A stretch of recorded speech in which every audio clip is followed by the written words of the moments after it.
Okay, we're good. We're live. Let's get this thing rolling. Let me close this window here. Hello, everybody. Welcome to Duran Live 55. The death of neoliberalism. And we'll broaden that out as we go along with this show. I'm sure everyone knows what we're going to be talking about. Just a real quick announcement, more like ground rules, because YouTube has sent a notice to some of the content creators and some of the channels that we need to be careful using the word, a couple of words that reference what we're going to be talking about. Some safe words that we are going to use during the live stream are Corona, CV, maybe we'll say the thing. I don't know. The reason we're doing that is not about demonetization or anything like that. We just don't want the video taken down. We want to do this show and want it to stay up so that people who aren't here on the live stream can come back to the video and see it. So we just want the video to stay up. That's how we're going to steer away from some words that the algorithms flag and they take down. And because YouTube also sent an announcement that they won't have human moderators, they're going to work solely on the algorithms. If something does get taken down by quote unquote accident, YouTube has warned us that it's going to take a long time for you to get some sort of action taken to get it back up. So we're just going to be talking about the thing, the Corona, the CV, and the implications that it's having on the world, on everybody that is joining us on the live stream, on our communities, our cities, the economy, everything that's going on. So welcome everybody to Duran Live 55. I have with me in Moscow, host of RT's Crosstalk, Mr. Peter Lavelle. How are you doing in Moscow? How are things in Moscow? Well, I was sent home. And as I made mention on Facebook, I'm making provisions to start doing the program from where I am right now. Just having Skype conversations with people and try to put it together as a program. We're going to do our best. Of course, it's going to be a totally different quality, but the content will be the same. So the issue for me is I just don't know how long this is going to last. And I'm a workaholic, so I need to work. So I'm going to make sure it happens. And there's so much important stuff to talk about. But changing venues and the different work schedule, working remotely. I won't be meeting really with my my producers or my editors, so we're going to have to all do it through the cloud and WhatsApp. So it's making adjustments. Having said that, if I can just say real quickly, Moscow is still running very basically normal. This time of year, you see people wearing masks because it's flu season. So I can't tell you if it's a percentage up. I seriously don't, because I don't really think, I never thought about these things. Restaurants are basically the same. I eat out during the afternoons and when most people are working, so it's same number of people. So there is an awareness, definitely, and people are definitely talking about it, but there's no panic here. I went to a grocery store, a well-known grocery store chain yesterday, and absolutely normal, with the exception the shelf where there was pasta, flour, oatmeal. It was pretty cleaned out. I'm sure but these are such basic things, they probably filled it up by the end of the day. But no bulk buying, I didn't see that at all. So it's business as usual with a acute sense of awareness. I think that's a fair description. All right, and another quick announcement before we get to London. You can become a member in YouTube now. We've put a join button at the bottom of the video. So for about $1.99, you can get discounts from the Duran shop. We're also going to try to add some more special content. We'll see how we do it for our members. And you also get a special button when you comment or when you put your thoughts in the live stream. So thank you, Bendik, for becoming a new member. Thank you very much for that. And we have Spartan Warrior Queen, who will be helping out with the moderation. Thank you very much, Spartan Warrior Queen. Your help is always appreciated.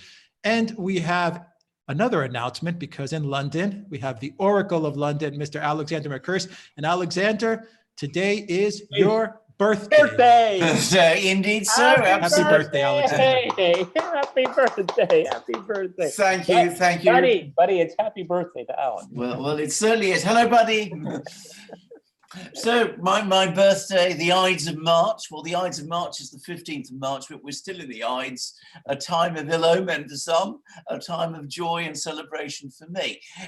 We are confined in our house, essentially, because that's the pattern that most people are adopting here. This is not self-quarantine exactly, because we don't have that to any great extent in London, but people have reduced contacts radically. And unlike Peter, in Moscow, people just don't go to restaurants or anything like that anymore. And I understand that most of them have closed for the duration. So London is a lot more hard hit than Russia is. I'm going to just add one particular point on this before we go more deeply to the program. There is a fundamental difference between this food situation in Russia and the food situation in Britain. Russia produces nearly all its food. It's self-sufficient in food. In fact, it exports large quantities of food. Britain imports around 50% of its food. So we have that, hovering concern in the background. And of course, we also import a very high proportion of our fruit and vegetables. And one of the things that I've noticed is that fruits and vegetables, at least in London groceries, are becoming extremely difficult to find. I understand some of the bigger, well-established grocers in central London, John Lewis, Selfridges, Harrods, if you want to shop there, they are still able to stock up with food and those kind of things. But of course, it's difficult to access them for most people. Probably expensive too. And it is expensive. And of course, you can't really go there unless you use the London transit systems, the underground and the buses, which for understandable reasons, people are reluctant to do and are being advised not to do. So, it's not a totally happy situation here, and that's putting it mildly. There is no panic, no rioting, nothing like that. But we're also getting very mixed signals from our government, which I think is confusing and bewildering a lot of people. But I come back for myself. I am well. We are well stocked up. We always are for some reason.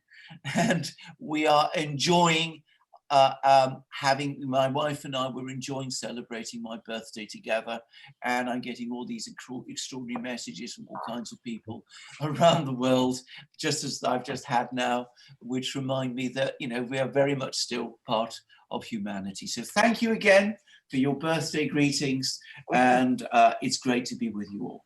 You have many, many birthday wishes here, Alexander, on the live stream. Lots. We have greetings from Toronto, from Serbia, from Canada. Yeah. Happy birthday, Alexander, from Pax Bella, from Valies, from, let's see, Tracy, Heather, Denise, happy birthday. Let's see, James, Alexander, you legend. Happy birthday. Chronia Pola, Alexandre, Spartan Warrior Queen. Happy birthday. Everyone is just saying happy birthday, Alexander. So well, big happy birthday to you. It's very touching and very moving. And at a time, as I said, like this, it's even more so, doubly so. We are enjoying our birthday. And as I said, getting all these greetings has made us, has made me incredibly happy. And my wife will be thrilled when she hears about it too. All right. Thank you. Earl says happy birthday. Ethic Box says happy birthday, Alexander. All right, got people. James, we love Alexander. All right. You're a popular guy, Alexander. So are we all, I'm sure. So is the Duran. All right, great. Okay, so let's jump into it, everybody. From Malta, from Quebec. Canada's closed everything off as well, I believe, all the borders. Interesting. Well, they closed off the prime minister too. Yeah, that's for sure. Let's see. Happy birthday, Alex from Ireland. Happy and healthy one, Alexander. Happy birthday, Alexander. All right. Chronia Pola, Meia from Yannis. Evcharisto. Great. Happy birthday from Thailand, from St. Louis, Missouri. Okay. So, guys, I'm going to read you two tweets from Gab. They're both from Gab, gab.com. If people aren't aware of Gab, it's kind of like I would say the free speech, I guess you could say conservative social network, alternative conservative social network, but it's a good social network. We use it look for us on gab.com because we do have a page there and we post regularly. But Gab put out 2 tweets. Now, keep in mind, this is coming from Gab, which does lean definitely on the conservative right. But I think they're interesting tweets, which you guys can then take and kind of broaden out the conversation, because not only do we have the corona, we also had a lot of news coming out of the Democrat primaries with Bernie, with Tulsi. Just yesterday, Tulsi made an announcement with Biden, who's gone into hiding. Really got into hiding. Yeah, he's the candidate protection program. Yeah, exactly. It's probably making the Democrats very happy that he's in hiding.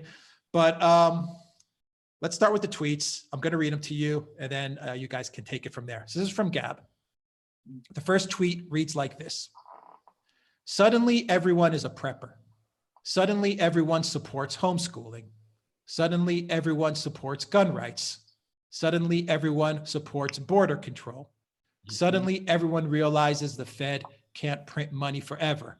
Corona Chan is red pilling the entire world. And the next tweet from them is directed to Donald Trump, to @RealDonaldTrump, but it reads like this. @RealDonaldTrump, globalism is over. It will never recover after this. Nationalism/populism will accelerate around the world. Borders will be respected again. Nations will put their own people first. Pro-family policies will be put in place over pro-immigration ones. It's over. So 2 interesting tweets. Peter, what do you make of those tweets so we can get this conversation rolling? Well, I think that's what that is all about, is a conversation. Globalism isn't going to go away, gents, not anytime soon. But finally, we have a event horizon moment to start having a serious conversation, because the things that you just mentioned, you cannot dismiss anymore. You can't dismiss it. You have to discuss it. And I am glad, and I have been saying this on my crosstalk program ever since this situation arose, that questioning globalization. And I've gotten a lot of pushback from mainstream people, because they feel it's part of their DNA now. It's part of, how we do business. And I've been saying all along, and this event has actually proven my point, where you cannot dismiss these things anymore, and they will become highly politicized. The neoliberal establishment, they are so well entrenched, they are so well positioned, and they're so well financed. They're gonna push back. All right. I mean, you see it all over MSNBC and CNN. I thankfully don't watch BBC, but let the discussion begin, because there's going to be an enormous amount of pushback. For me, most importantly, you start with the basics. And that's borders, sovereignty. The European Union is an abject failure when it comes to this crisis. It's extraordinary how failing it is right now, when it can't even, number one, help its member states. Number two, member states just flaunt many of the EU laws with impunity. Okay, when that starts happening, the house of cards is collapsing. So the EU has come out very, very badly on this. But you're right, getting back to the basics of believing in the family. Oh my goodness, who would have thought, that would be such an unreal thing to say in 2020? But it is, you have to think about your own. And, having economic populism is a good thing. It makes you competitive, okay? And it makes your people stronger too, because you care about your people, you invest in your people, you worry about their healthcare. And this is an issue that's going to be on the American political agenda in a really big way, because CV has shown that it can take on the entire medical establishment and create chaos. All right, and people are going to talk about that. Unfortunately, Bernie folded his cards just when he needed to really be in the arena. I mean, it's extraordinary. I know we'll talk about that separately. Go ahead, Alexander McKeer. Well, indeed. I mean, it's interesting that you mentioned healthcare, because, of course, here in Britain, we have the National Health Service, which is what would be called in the United States a socialist or socialized health system and health provider. And of course, what a lot of the problems that concerns that people have here in Britain and elsewhere is that it is also failing to cope with this problem very well. I mean, I've heard several people who are complaining bitterly that they're not sure whether they've got the corona or not, and they're not getting any tests, they're not getting treated. There's concerns on the part of the government that that the health systems would not be able to cope, the NHS would not be able to cope if there was a real, surge in cases.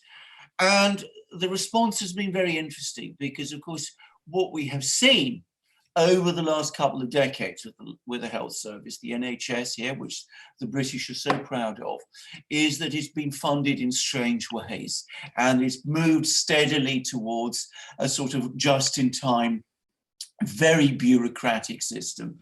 And I was reading Jeremy Warner, who is a conservative economic commentator, and he writes for the Daily Telegraph, and he was pointing out that we really do need to strengthen our health systems in future if we're going to find ourselves in these kind of situations again. But Peter, you are absolutely right. And I think some ways, again, Gab obviously has its perspective, but it is extraordinary to see how this whole conversation has just changed so radically in just a few weeks' time. Just a few weeks ago, I was in London a few weeks ago. Exactly. We weren't talking about this. We were talking, exactly. And London, you saw London as it was, as it has been for years. And now, of course, it's not like that anymore. That place where we went and had our breakfasts, it's closed, it's shut. It's not, you can't go there now. And a few months before, we had, of course, the election in Britain, fought on many issues. Brexit, obviously, was an important issue. But there was also the Labour government's, or rather the Labour Party's programme, which many, many people thought was unrealistic and unaffordable. And it has been utterly dwarfed by the figures that the government is spending now in order to try to cope with this kind of emergency.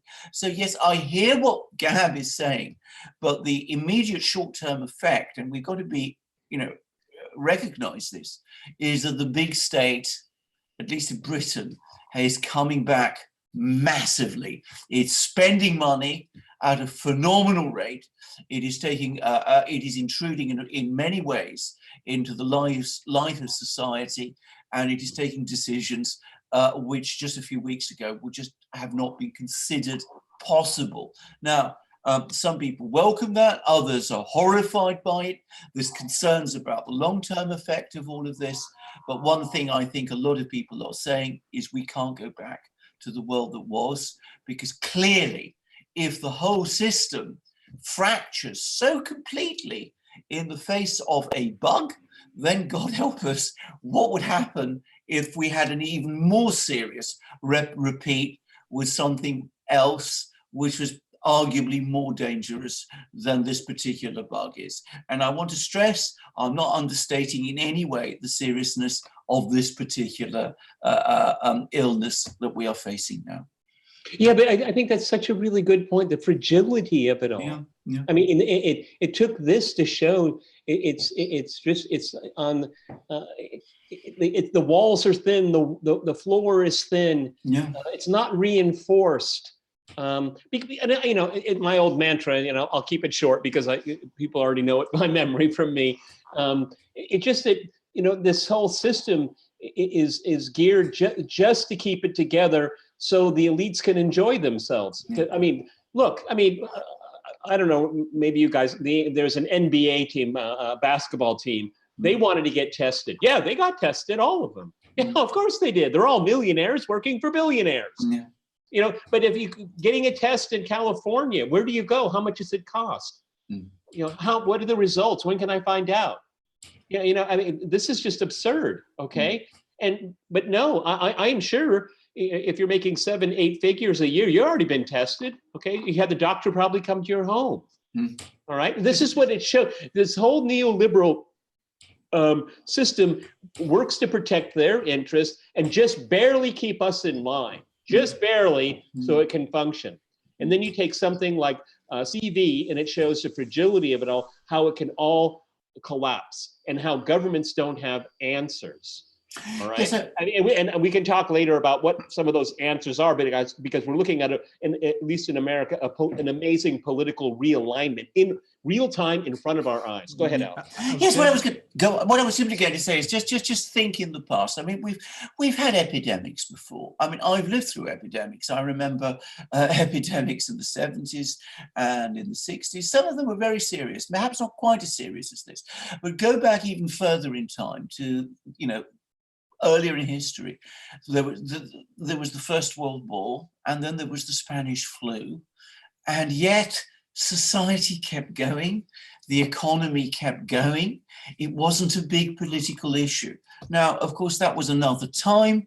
People didn't have expectations didn't look to the government to protect everybody's health in the same way that they do now. And I understand that. But it does seem to me, even when you make allowances for this, that there was so much more resiliency and so many more shock absorbers in societies at that time than there seems to be today. I mean, if they could get through a world war and a pandemic, much more serious pandemic than today, without it having even the most minor blip on economic systems, it does show an extraordinary contrast. But the difference is here. I mean, number one, you had the ease of travel today as opposed to then. Okay, and you would only have. I think it's fair to say that it would be well-to-do people and upper middle class people that could travel. Everyone else, you're born and you die 50 miles from where you were born. Okay, I mean that was typical for most of the Western world. Yes, but the biggest difference is, of course, is the financialization of the economy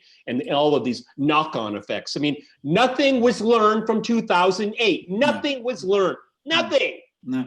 And they better not repeat it this time, because there'll be hell to pay. Hell to pay. And I want to talk about later is that you have millennials and the Gen Xers.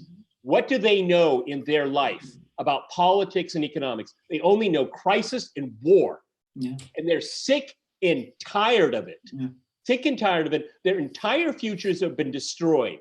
Now, before all of this, they were in amazingly precarious positions. Now it's like death at the door for them. And I know that we're interconnecting everything. We're going to go back to Bernie soon on this, but there is something bubbling here.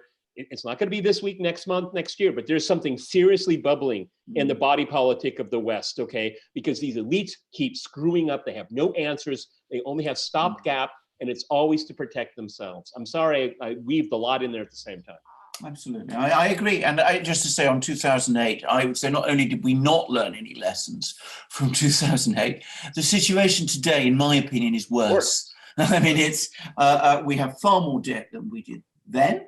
And at the same time, and this has been even more dangerous, there is an even greater expectation in the markets that the government will come to their rescue and that the banks will rescue them. And they're looking to the governments and the banks, and they've developed this incredibly dangerous sense of entitlement, which is very unnerving. So we have more debt. We have more shaky derivatives. We've got more junk bonds. We've got a much more rickety financial structure than we had in 2008, and that was already very rickety. And of course, government debt is on a completely different level to what it was when we went into the 2008 crisis. So we're in a weaker position now than we were then. And of course, we've also seen how weakened our public health systems have become. This shouldn't be a surprise to anybody, should it? I mean, Alexander, you're aware of Orson Welles and War of the Worlds, are you not? Yeah, absolutely, of course. Okay, so how were those aliens defeated? Oh, by microorganisms. Yeah. I'm using. So, I mean, my Peter words said, we carefully. mentioned how this is a big machine, whether it's neoliberalism or the globalists, or even going back to Bernie or Biden, then the Clinton machine, and all these things that we think about that are ruling over us, the EU. These big machines can get taken down by a small little bug. Well, this is the other point. This is so important, because what you've touched on when you bring up the EU, and Peter's going to have more to say about this also, it's also exposed is the incredible weakness of government. I mean, way back in the First World War, the Second World War, all those times, you had strong governments around the world. You had governments that were purposeful, that could face a crisis, that would respond to it, that could do extraordinary things. Government has been hollowed out. It's been hollowed out very badly in Europe. That's what we see. That's why Europe is now the epicenter of the crisis, because China has a strong government. The US government there is much less strong maybe than it was. Decentralized. It's so decentralized. It's exactly, but there is still government in the US. In Europe, we don't have a proper constitutional system. We have this extraordinary, very strange superstructure that has been created, which is the EU, which isn't a government. It's a kind of strange, amorphous bureaucracy, which, however, has had the effect of weakening governments in the various sovereign states, so that they are now no longer capable of making decisions effectively. So you have Italy doing one thing, Germany doing something else, France doing something else again, and in Britain, the government doesn't know what it's doing. So we have this extraordinary sense of weakness, where before we had an appearance and a reality of strength. Yeah, the interesting thing is, and I'm going to jump ahead a little bit, is how to deal with this crisis. And I think for the first time, again, this is a paradigm shift. This is a political realignment. You have Trump, the Republican Trump in the United States, to the left of the neoliberals on solving this here. Now, this is truly extraordinary. Obama never thought, Obama saved the rich, okay? And he let all of those bankruptcies happen and all of the defaults and all of the people that lost their homes. It looks like the Trump administration is going to say, no, the government is obligated to help. And I think it should, okay? Don't get me wrong. Nobody wants to use the word bailout. Okay, fine, but we'll use it here because that's what it is. You got to bail out Main Street. You got to do that too. You got to do that too. You look. I to give some historical perspective here, and this is something you're not going to hear in the mainstream. Stimulus packages never work. Okay, they don't. The greatest stimulus package in history, at least modern history, was the New Deal under FDR. It didn't work, guys. It didn't work at all. As a matter of fact, there are economists that make the case he made it worse. But was the New Deal a mistake? No. It avoided revolution and social collapse. And this is what I think is happening right now. This giving people $1,000 is not going to solve this, but it might soothe the feathers of this crisis, okay? And get through it. Okay, what we have now is what we had in 2008, but probably worse is a lack of liquidity. Okay, that's the problem. Also, you have, if you give out this money, which I'm not against actually, to individuals and to small businesses. I'm not against that. Payroll tax, get rid of it for the rest of the year. That's fine. I agree with that too. You need to give people liquidity. But if you don't have any demand out there, it's going to be very difficult if all the shops are closed and things like that. One thing we have to worry about, it's good intentions, and I think maybe in good economics, to have a bailout of individuals in this 1,200 or 2,500 they're talking about right now. The downside of that and the risk of that is that people will be paying debts, which is not going to stimulate the economy, okay? I mean, student loans will be paid, credit cards will be paid, and that's not stimulus, okay? That's not, and I think that's the problem that they're trying to balance here, because injection of cash, I think, is necessary. We need liquidity, but where will that liquidity go? And that is the quandary we're in. Go ahead. What I wanted to just say, Peter, was I actually don't wholly agree with you on this. I don't think the problem is too little liquidity. It is a gross excess of debt. Yeah, we have far too much debt. I agree. Swilling around. And the problem has been that the way governments have responded over the since 2008 and even before is that they've been doing two things. They've been stimulating debt creation. Yep. And at the same time, in order to make that possible, they have been, in effect, going in things like QE and printing money. But of course, the amount that they've been printing hasn't kept pace with the scale of debt. I'm absolutely agreeing with you, but I'm looking at a different layer here. And that layer is gig workers, the Uber drivers, the waiters and waitresses. I mean, when these people are basically, they live off cash. Okay, they live off cash. Yes. And I'm looking at that. I agree with you. I mean, can we even begin to think about the disaster of all this debt accumulation? You're absolutely right. It's a death kill of our civilization. But I'm looking at the next couple of weeks, couple of months, okay? And we have to make sure, I mean, people are gonna have to start worrying about not only paying rent. I mean, sure, they can get some kind of holiday on paying the IRS, okay? They can do that.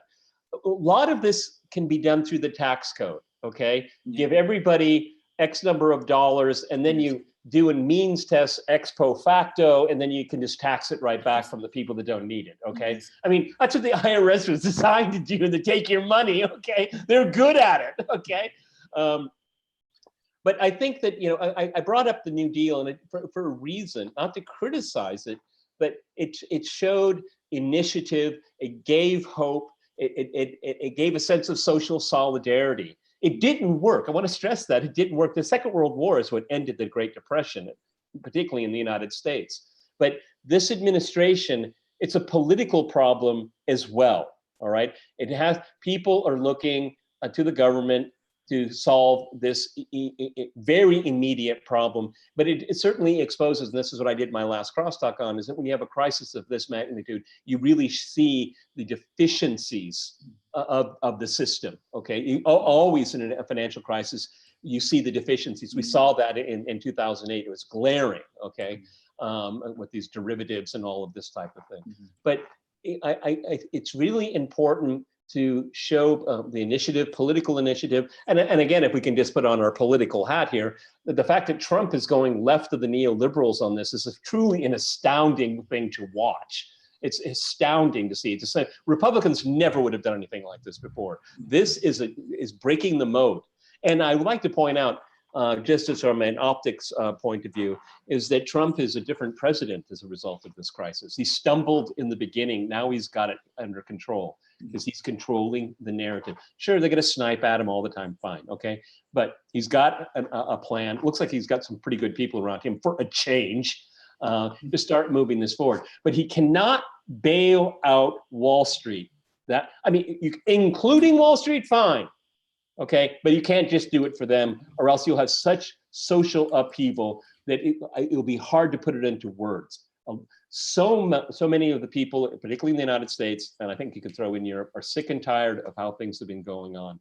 You can't live by a thread. You can't hang on by a thread forever, because then the whole reason of the exceptionalism of the European Union, exceptionalism of America, it just shattered. Okay, and this is really what's at stake. The time we're living in right now is a paradigm shift. What leaders do is going to be remembered for a long time, and they're going to be remembered if they did the right thing or the wrong thing.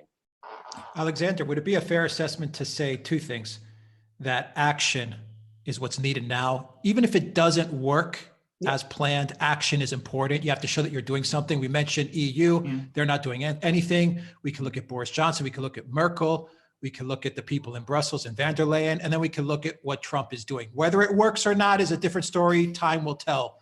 But it's the appearance of action that people can get behind. That's number one. And number two, going off what Peter said, would it be fair to say that Trump, yes, he can bail out Wall Street, but he's gonna have to bail out the people, the common people of the United States, his citizens, because he answers to them. I mean, it's Trump that goes to the rallies and gives the speeches and talks to the people. We've never seen that before, where Obama didn't really care about the people because who he answered to were the elites. Wall Street. He didn't care, so he could get away with bailing Wall Street out. He was a narcissistic elitist. So whether Trump's moving left or right, it doesn't matter. He's going to look at the people and say, I have to, these are my people, I have to help them, regardless of the financials and the Wall Streets and the banks and the airlines and all these things? It's always interesting, actually, in these kind of crises to look at what FDR did. What did FDR say, perhaps, more important than what he did? He said, what do the people want? They want action now. That's one of his famous slogans. And the only thing we have to fear is fear itself. Fear itself. And he also said, let's not worry about, people fretting about isms. Let's just do what has to be done. I think in this kind of situation, what gets rewarded is certainly the appearance of action, or perhaps even more action itself, particularly if it is done consistently and with an appearance of conviction behind it. What I think is disastrous is if you have a situation where the government does one thing one day and then something completely different the next, and then a third thing the day after. Now, at the moment, I agree, Trump wasn't quite sure how to respond at the beginning. No government was. China lost 2 months. Britain is all over the place. Merkel was asleep at the wheel. No government got it right at the beginning. Now he seems to be finding his feet, and he's got to stick with what he's doing now, which is put together a plan, execute the plan, and stick with it. It doesn't in the end matter. I tend to agree with this. Whether you can find another solution that is better, what you've got to do is to stick with your plan. And you've got to reassure people, we will come out of this. It will be over in a few months' time. If it's over, say, in June or July, and Trump visibly appears like he has helped people through this thing, even if only by sustaining their morale in some ways, then he will pick up massive advantages. And if, as I firmly believe, by the way, we see a major economic revival, and that's a boom almost, because that's what tends to happen when this demand is suppressed. When restrictions get lifted, there tends to be a boom. We start getting a confident Trump in August, September, appearing on the scene because he's seen to have been the captain who was in full control of the ship as it passed through the storm, and he gets the boom behind him with the wind in his sails in that way. Then he is absolutely certain to win re-election in November, and he would deserve to. And of course, the fact that the Democrats are all over the place and Joe Biden has disappeared will help him even further. The interesting thing is with this, again, bailout, everybody hates that word, but it's what it is. If we're looking at the airline industry, the cruise industry, then I think one of the demands, and everyone's going to be shocked by this, what I'm about to say, but one of the demands should be is that the government is sold or given a share, a blocking share, to make sure they don't these elites just don't go back and buy their stock buybacks again, like they did before. Yeah. Okay? No. Yeah. If this money is going to go to Boeing, a company that can't even make good airplanes anymore, and they're first of the queue with their hat in their hand, you've got to be kidding me. You've got to be kidding me.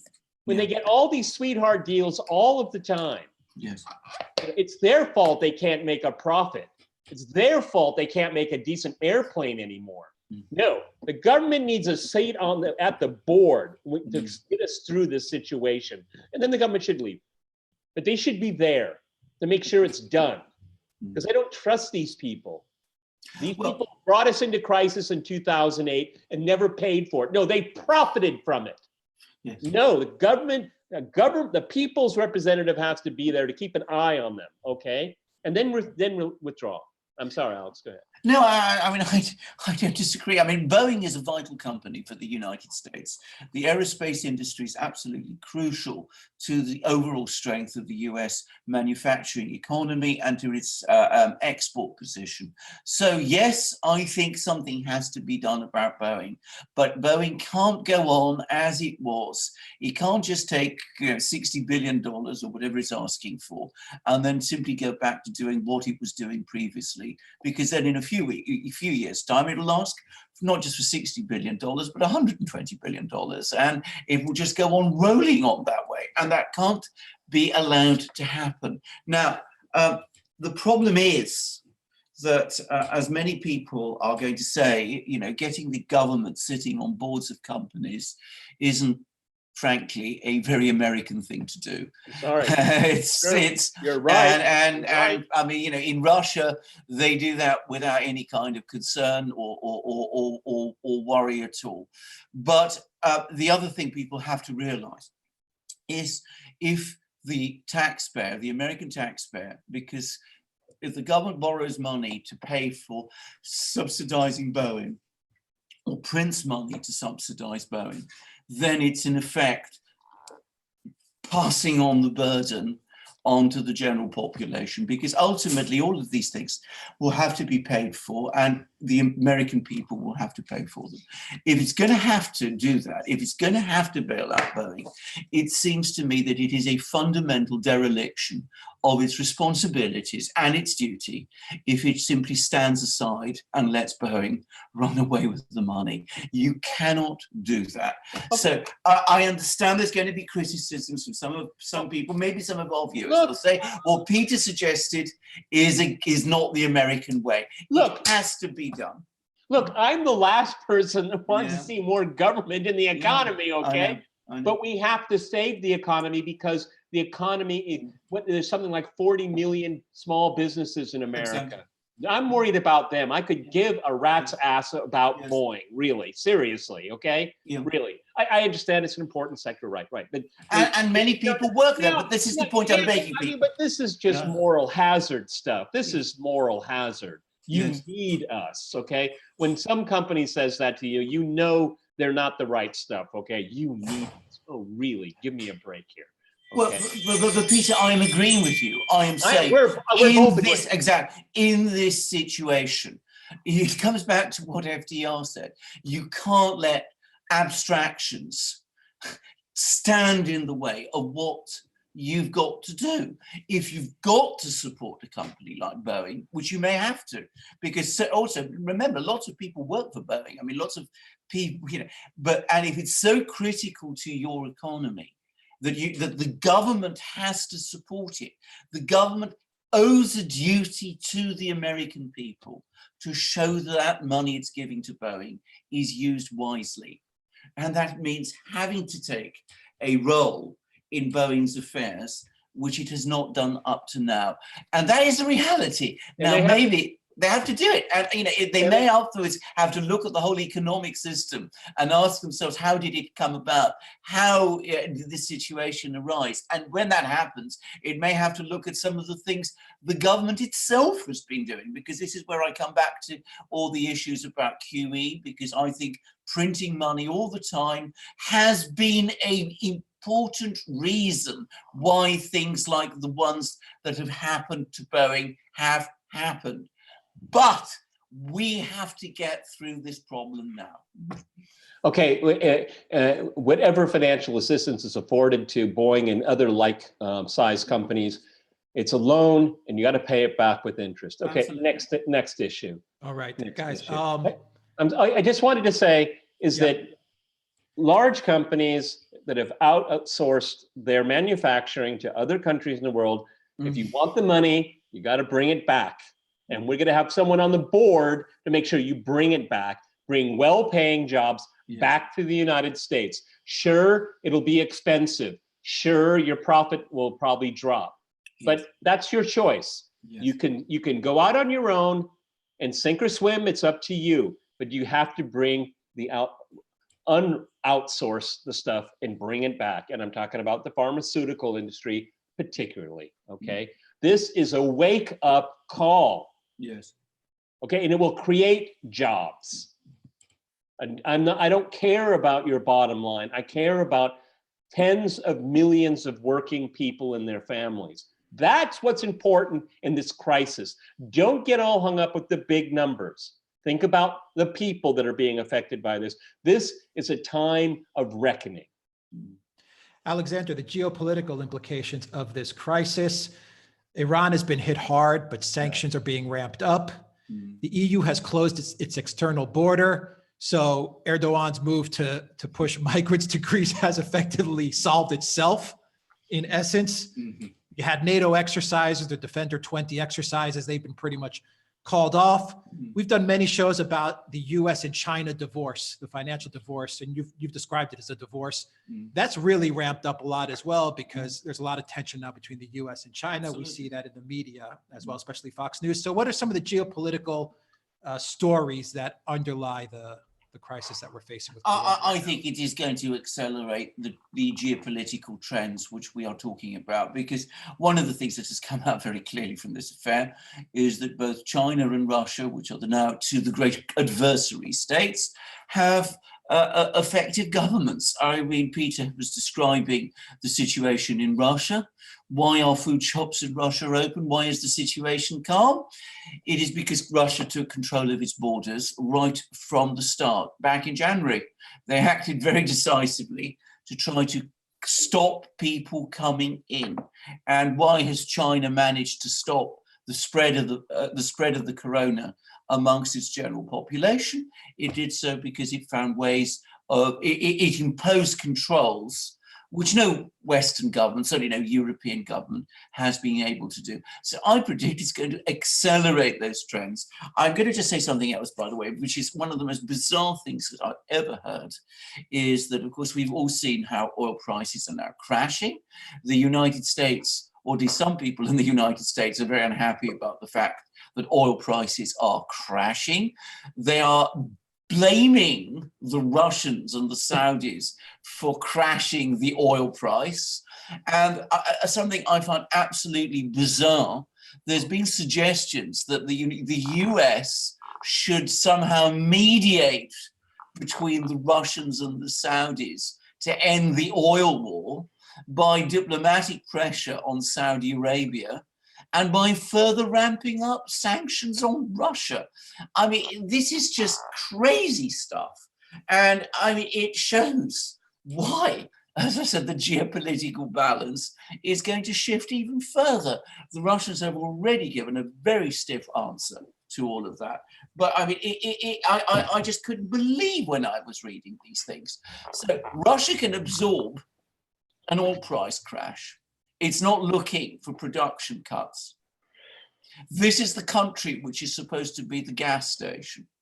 And the United States, the mighty United States, cannot withstand the oil price crash. It now wants to strong arm everybody to cut production. I mean, this is so, yeah. It's really hard to find the place to begin on this one here. Absolutely, Russia takes care of its energy security and its export energy security. The United States does it as well. It does it very aggressively. It uses sanctions even against its own allies. Russia doesn't do that. Russia was given an ultimatum by the Saudis to go along with their production cuts, and the Russians said no. We had a deal. I think it was back in 2018. Okay, and the Saudis unilaterally said we're going to abandon it.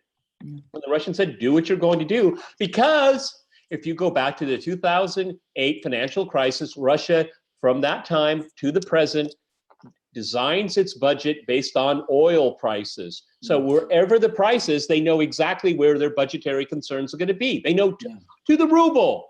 Nobody's panicking here. No. And what they did was they put a lot of money away for a dark day, a rainy day. It has come. Everybody's calm here. Of course, the downside, of course, is the ruble has been clobbered. Okay, of course, people buying things from abroad or thinking about going on vacation. But with the corona around, who's going to do that? I mean, get out of the country. Maybe you can't get back in. Okay, so I mean, everybody's quite calm about that here.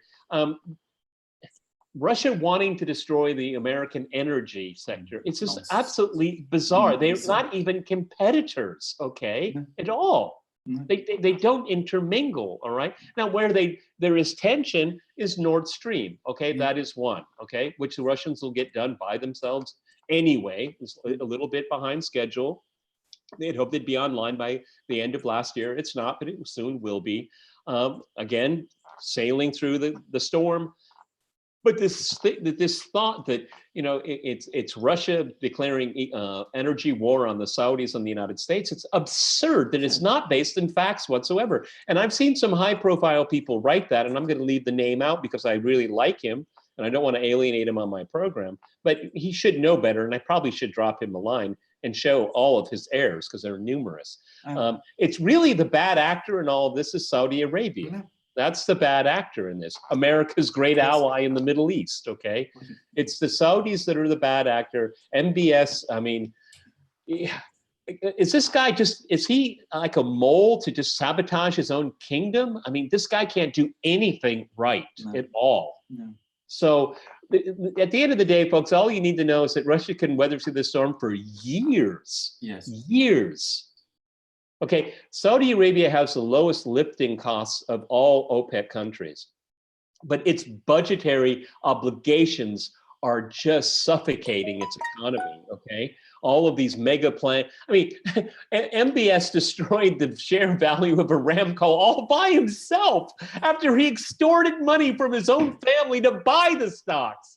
And now the stocks really collapsed during all of this. I mean, causality, that's a word. Think about what you're doing. So of course it's hurting the United States, the shale industry. Of course it's hurting them because they are highly indebted. Their profits are pretty thin. So yeah, they're going to be hurt. But look at Riyadh. Don't look at Moscow. Moscow didn't do Absolutely. that. Riyadh did. Absolutely. I mean, I just couldn't believe. But you know, I have said many things about MBS. I mean, people can follow the things we've been saying about MBS for a long time, and you know, I'm a relentless critic of him, never more so than over this affair. And I agree completely with what Peter said about this absolutely bizarre policies that he's adopting. Apparently, by the way, according to the Wall Street Journal, in disregard of the advice he was given by his own ministers. His own ministers told him, don't do what you're doing. Don't launch this huge oil war. You can't win. Saudi Arabia will go down if you do it. And he went ahead and did it anyway, which is very bizarre.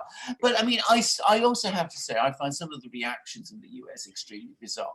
Blaming Russia for something Russia didn't do. That's bizarre. The other thing is I saw a top oil executive talking about Saudi Arabia and Russia engaging in illegal dumping of oil. You got to be kidding me. Absolutely. Yeah, it's there. You know, I read it. I couldn't believe my eyes when I saw. So they believe in supply and demand. They believe in supply and demand when the price is high, but they don't believe in supply and demand. Exactly. Well, exactly. I mean, illegal dumping? Where does that come from? And apparently that has been picked up by some members of the Senate who are now writing letters to Donald Trump, asking him, as I said, to intervene on the US oil industry's behalf. This is such a complete reversal of things. So, as you rightly said, Peter, the Russians are calm about this. They will weather the storm. They are adjusting to it. The United States, and they're supposed to be the oil-based economy, and the US cannot. They can live with $25 a barrel for years. Exactly. Years. And the US cannot. I mean, Saudi Arabia can't. Well, Saudi Arabia definitely can't. But I mean, of course, the US can live with $25 oil. They can live with $10. Of course they can. But again, these special interests, which are able to twist the US government to do crazy things, which are completely distort the balance of US policy making, are just extraordinarily dangerous within the US. And for people to come along and complain about illegal dumping, I mean, that's absolutely bizarre. Sorry, I hadn't heard that. All right, we're coming up on an hour, guys. Yeah. So before we get moving to Bernie, Tulsi, Biden, I want to cover that as well. Yeah. Let's first, let me tell everybody to join, become a member. You'll see a green join button underneath the video. Join to get all kinds of special stuff as a member of the Duran community. Also, thank you, Spartan Warrior Queen, for your help moderating. We really appreciate it. Absolutely. And one quick question to both of you guys. This is a tough question, but I want to see what comes to the top of your head when I ask it. Who will come out a winner when all of this is said and done? What are your thoughts? Who's going to come out a winner? Who's going to come out a loser? Who's going to get crushed? It could be a person, it could be a country, it could be a policy, it could be just what comes to your head right away. I know the loser. Loser is neoliberalism. That's the loser. Winner? Because there's going to be a serious debate about it. Maybe not in the nomenclature that we use on our podcast, but it's going to be out there. I already see it going on right now. And I keep saying this realignment. This is what we're seeing, is that you see populists on the right in the United States grasping this. They're going to start taking the wind out of the neoliberals, because neoliberalism doesn't work for the majority. Okay, this is what's going on. We're seeing a realignment within the parties. Okay, and it's going to be the liberals in the Democratic Party. They're going to be isolated. You know, the Schumers and the Pelosi's and all these other jokers. Okay, they're going to get isolated. And they haven't come up with an original idea for 40 years, okay? And their model is exhausted. They are a politics of being dead intellectually dead. And yet now you have populists on the left and on the right. And instead of battling each other, they're actually talking to each other. They're talking to each other because they have what they need to focus in on, and you saw me talk about this when I was in London, Alexander McKeers, is that ideologies do not necessarily make us opponents or adversaries. We have different ways of approaching problems, but now, after 40 years of this failed system, we can individually, jointly agree what the problem is. That is the trick. That's how we get through this here, and it's happening right now. Families, working people, keep your eye on the ball, and we can figure it out. We can do it. All right, so that's the winner, Alexander. There's some winners that the people are saying in the live stream before you give your answers to the losers and winners. Gobarala says China winner. Straight Arrow 62 says toilet paper manufacturers.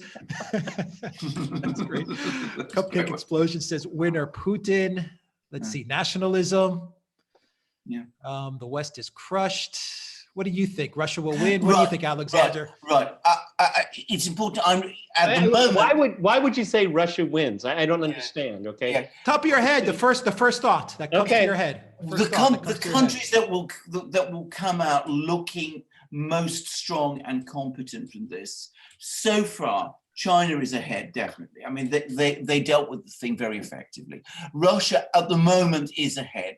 And I mean, they're acting rationally in the oil war that's been waged on them. They're not panicking, and they've managed so far to deal with the corona situation relatively effectively. Having said that, other adversaries of the United States, perhaps not countries that would want to be adversaries, but Iran is not doing well. Yep. Just to say that. But I tend to agree with the essential points that Peter has been making. This is going to be a change of ideologies. It is the ideology of neoliberalism is perhaps the way to describe, but the way we have been doing things in the West for the last 30, 40 years, which has been found to be badly wrong.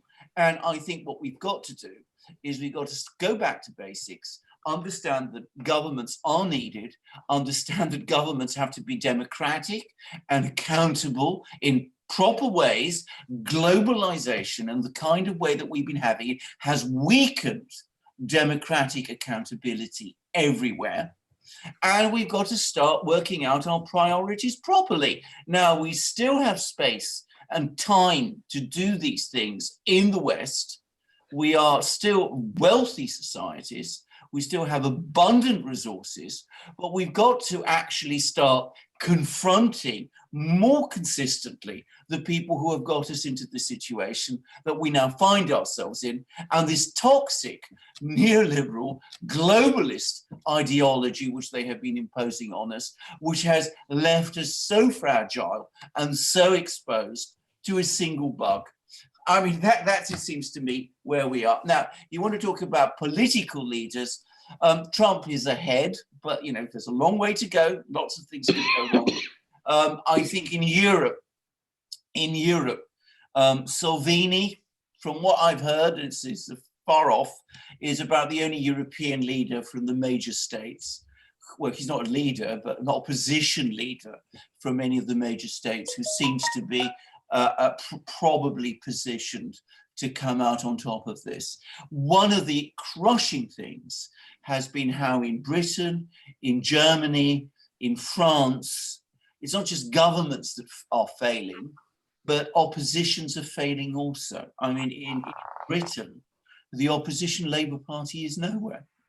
I mean, they've had nothing to say throughout this crisis. Well said. Well said. That leads us to Peter, Bernie, Tulsi, and Biden. Now, medium to long term, listening to both of you guys, I say the way the world is moving plays perfectly into Trump's hand and into Trump's base. Yeah. Listening to you guys, perfectly. But short term, this is really good for Biden because, like we said, he could just hide. He doesn't have to speak. He doesn't have to show up. He can just disappear. We might even have the conventions virtual. Right. And saying that, we also have, I don't think Bernie has announced that he's out of it, even though there's a lot of rumors swirling around. I don't think he's come up with an official announcement saying that he's pulling out, but Tulsi has. Yes. Tulsi has announced it, and she's also lining up behind Biden. And make no mistake, 100% when Bernie does say he's pulling out, he will endorse and campaign for Joe Biden. Your thoughts, Peter? Well, I mean, this is the putting nails into the Democratic Party, because Bernie's supporters aren't going to go along with this. They're not. They're simply not going to do it. What this is that Bernie talked about revolution, but it really wasn't revolution. I surprised a lot of people. A lot of things he talked about was best practices about how to get there. The rhetoric I didn't like, and a lot of his supporters, the rhetoric they use, I don't like either. I think that we can find different ways to talk about these problems. But he can endorse Joe Biden, fine, he has the right to do that. But his movement, he's the only person in America that has a movement, the only person. Well, Trump does too, he has a base, okay? Which could turn easily into a movement. I said that on day one of his presidency, by the way, that he needs to, create a movement. This is a catalyst for that movement, a serious one. Before it was like Supreme Court justices and stuff like that, but that's kind of esoteric for the average person. The economy is not esoteric to anybody, okay? That's real, all right? So I think we're gonna see a coalescing of the Trump movement and the Bernie movement without Bernie. Bernie's a spent force. He's a footnote in history now. But Bernie did something. The Overton window expanded because of Bernie. Look at the way Joe talks right now. He has never talked that way. He's taken these ideas, okay? He has no convictions in them at all, okay? At New Green Deal, does Joe even know what that means, really? Okay, I doubt it, okay? But the Overton window has been expanded, and this is going to create an intense political debate.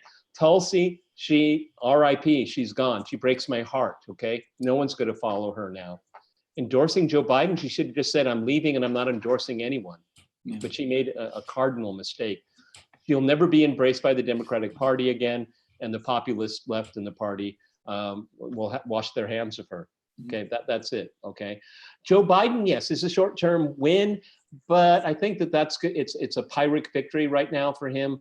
You can just keep him out of sight for so long, and that gives Trump more airtime. Okay, Democratic strategists. Okay, who controls the airtime controls the narrative, not your elder patient. Okay, that's in a candidate protection program. It can only go so far. It won't have traction because and it's a big if, We get these bills through Congress, these mega stimulus programs. Trump, it's going to have Trump's names all over it. If it works, he's the winner. He is a unbelievable winner if it works. And people feel that it works. And Joe will drift away. So there's other things in the mix in the media, the way they portray it. They're still pounding at Trump. But his base, his movement already knows that. So it doesn't mean anything to them. It's just white noise, okay? I ignore it. There's no substance to it. I prefer when people on the right criticize Donald Trump. Tucker Carlson. When Tucker Carlson criticizes Donald Trump, my ears perk up, okay? Because legitimate criticism, okay? He's a racist. He's all this stuff. It's just so tiring. It's so tiring. And another thing is that I think woke politics is a victim of all of this as well, okay? Because the Democratic Party doesn't know how to deal with it. It is a scourge that will continue to destroy them from within. The right doesn't have to worry about that.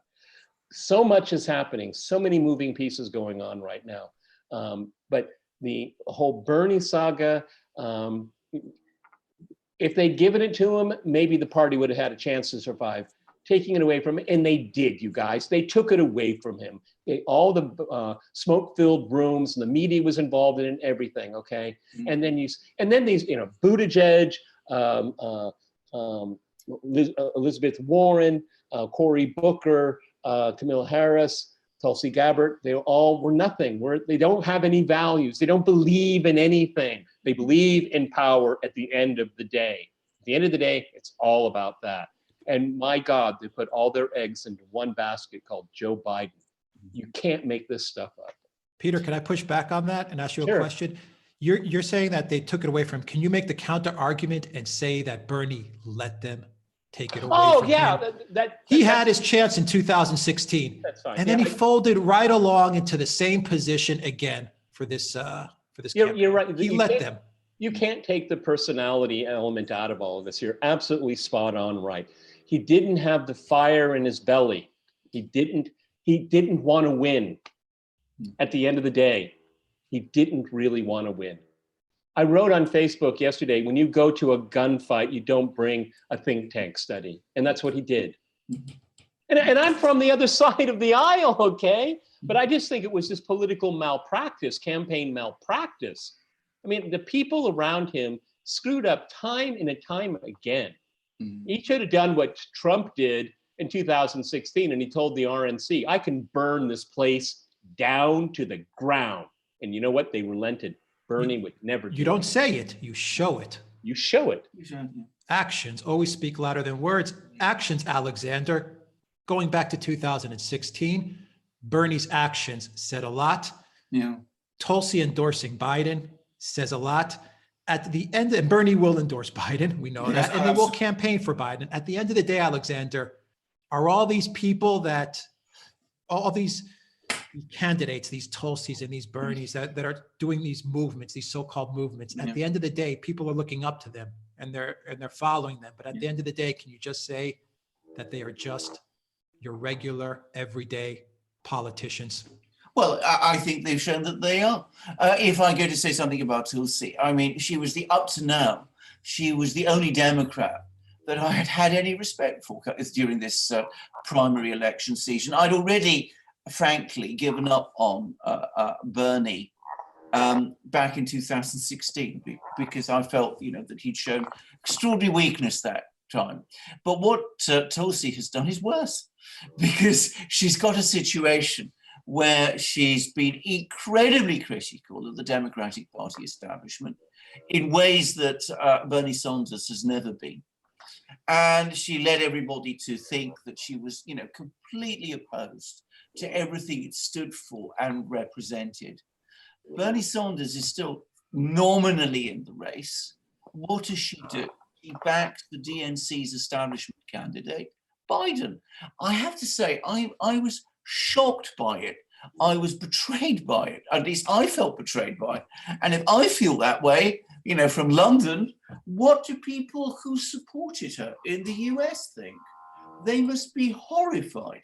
They must be absolutely gutted by what she's just done. And I'm going to say this, I think that increases the prospect that an awful lot of the people who up to now have been supporting Sanders are not going to vote in the presidential election in November, because there is an overlap between the people who support Sanders and the people who support Tulsi. Many of them have been sympathetic to both. Now that they've seen Tulsi betray the cause, as they will see it, they will feel that there is absolutely no hope for them in politics, because they can't trust anybody in politics anymore. And that will make them even more determined to keep out of this political process.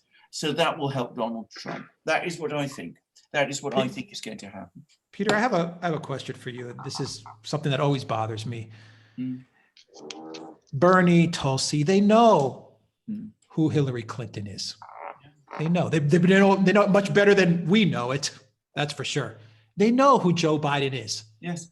They've seen what's happened with Russiagate. They saw what happened in Ukraine. They know what happened with Hunter. I mean, they know all these things. How do they support people like this? I mean, it's about power. It's only about power. Look, let's put this into context.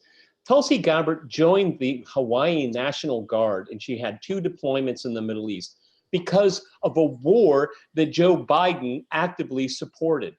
And she came back, like so many other veterans, against these wars. So she's turned around in 24 hours, and she's gone back to support a guy that is against everything that she believed on the campaign trail. So she believes in nothing. Yes, yes. So it ends up being about power. Yeah. What crumb did they throw her? Well, indeed. Okay, but see, it doesn't matter, because she was an insurgent. The Democratic Party has no use for insurgents at all, at all. The only thing, again, I want to stress is that the Bernie phenomenon did expand the Overton window. That you cannot deny. But that's a problem for the Democratic Party. It's a nagging internal contradiction within the party, and they're not even close to resolving it. I'm predicting the Democratic Party it's in a spiral downhill, because there are going to be so millions and millions of people that just going to say, I've had it. I tried it in 2016. We tried it in 2020. Forget it. What's the point? What's the point? You still get the same guy. Well, you get the same, tinfoil, cardboard politician. Well, Peter, can I just say something? Let's assume that you are somebody who would regard themselves as a New Deal, Roosevelt, Truman, JFK type, Lyndon Johnson type Democrat. You supported Bernie Sanders. You had some sympathy, perhaps, for Tulsi, though, of course, those people that we've spoken about, their foreign policy was different from Tulsi's. But let's say you are that kind of person. Who is closer ideologically, or at least perhaps not ideologically, but practically, to the kind of things you like? Not Joe Biden, not the Democratic Party. It's Donald Trump. Donald Trump is doing many more things that, an FDR type Democrat might have supported. And can I just say something? I mean, if we turn to the issue of immigration, for example, the old style Democratic Party, the labor unions were not open to free movement. That was not what they were about. Nor was Bernie 2-3 years ago. Nor was Bernie 2 or 3 years ago. So, it's important to bear these things in mind. This very strange ideology that the Democratic Party now has is far more alien to the kind of people who used to vote, or whose ideas still connect them with the old Democratic Party. Oh, right, the Donald Trump is much closer to those people than the Democratic Party. It's really interesting if you look at FDR when he ran in 1932. If you look at his platform, it was basic, bread and buttered Democrat platform. I mean, there was nothing particularly interesting about what he was running on. He had there was no inkling, no distant spark in the distance, where there was a New Deal coming. Not at all. Not at all. Okay. And then when he became president, he realized, oh my God, this is what the situation I have. Yeah. And the reason why I'm saying this is that he went into action. The Supreme Court threw out most of the New Deal by 1936, 38. But Donald Trump is like an FDR now, because he's going to be saying, we just can't listen to the Chamber of Commerce. We have to do something. We have to save the people. We don't have to save the economy. That is extraordinary for a GOP president to say of the last 80 years. Okay, it's extraordinary if he goes through with it. Okay, if he doesn't get pushed and shoved and and get surrounded and all of this. I mean, I've watched his last two press conferences. He's dead serious. This is a Donald Trump I've never seen before. Seriously, he's a lot more deflated, but he's a lot more earnest. And he realizes that everything is on the line right now. It's not, Pocahontas and Sleepy Joe. That's all fun and games with the campaigning. Yeah. He's not campaigning anymore. He's president of the United States. He's a war president right now. And he's taking it seriously from what I can see. Block out the white noise. Look at what he says. Look what he does. Okay. Forget the critics. They're never going to tell you the truth about anything. All right. It doesn't mean we don't hold his feet to the fire. Like I said, people like Sagar Ingetti over at Rising, or Tucker Carlson over at Fox. They keep a close eye on him. Okay. And I think they do it fairly. But Alexander McKeers, you're absolutely right, because we're not necessarily talking about ideology. We're talking about the politics of movement. Yes. This is what we need right now. And this is what I think is happening. Yes. Trump has checkmated the Democrats, I think. Everything that he's proposing, he's pushing them in a very, very difficult quarter. See, what has happened is what's happened is that they said that Hillary Clinton stupidly, not surprisingly, said that Joe Biden has her coalition. Well, Hillary, you lost. I mean, do these people have any self-reflection? What it is that the Democrats have fallen back on white suburbanites, and they can always count on the black vote in the South. And then they have big tech, they have Silicon Valley, they have the Hollywood people, but that's not a coalition that's going to win. Okay, it's not going to push them over the top. All right, that's not a winning coalition. As much as I am a critic of Barack Obama, he did create a very effective coalition. Now, what happened in 2016 was just a rejection of coalitions. Okay, yeah, that's what happened. All right, and nobody was going to say I'm part of this coalition because I'm angry. Everybody is angry. Yes. So Joe Biden's coalition is the Hillary coalition, and it's going to fail. And in that sense, they have checkmated themselves. Okay. I agree with that, actually. Alexander, final thought. When Bernie supports Biden, he's going to do so much more damage to the Democrat Party than if he decided to do his own party. Absolutely. To break away. That's going to piss off all the Bernie supporters the minute he lines up behind Biden, in magnitudes more than what Tulsi did by supporting Biden. Absolutely. I mean, because what is happening is that what the Democratic Party has become is it's become a party that's almost anti-politics in the way that it's conventionally shaped. I mean, it's not politics anymore. It's a combination of a gigantic patronage machine plus certain issues that float around identity that, it uses to cobble voters together, to corral voters to get it to vote for itself. And at the same time, ultimately, it is the party of the billionaires, Wall Street and the poor. Billionaires and the poor. Well, okay, that's how the patronage system works. Okay, you're right. Yeah.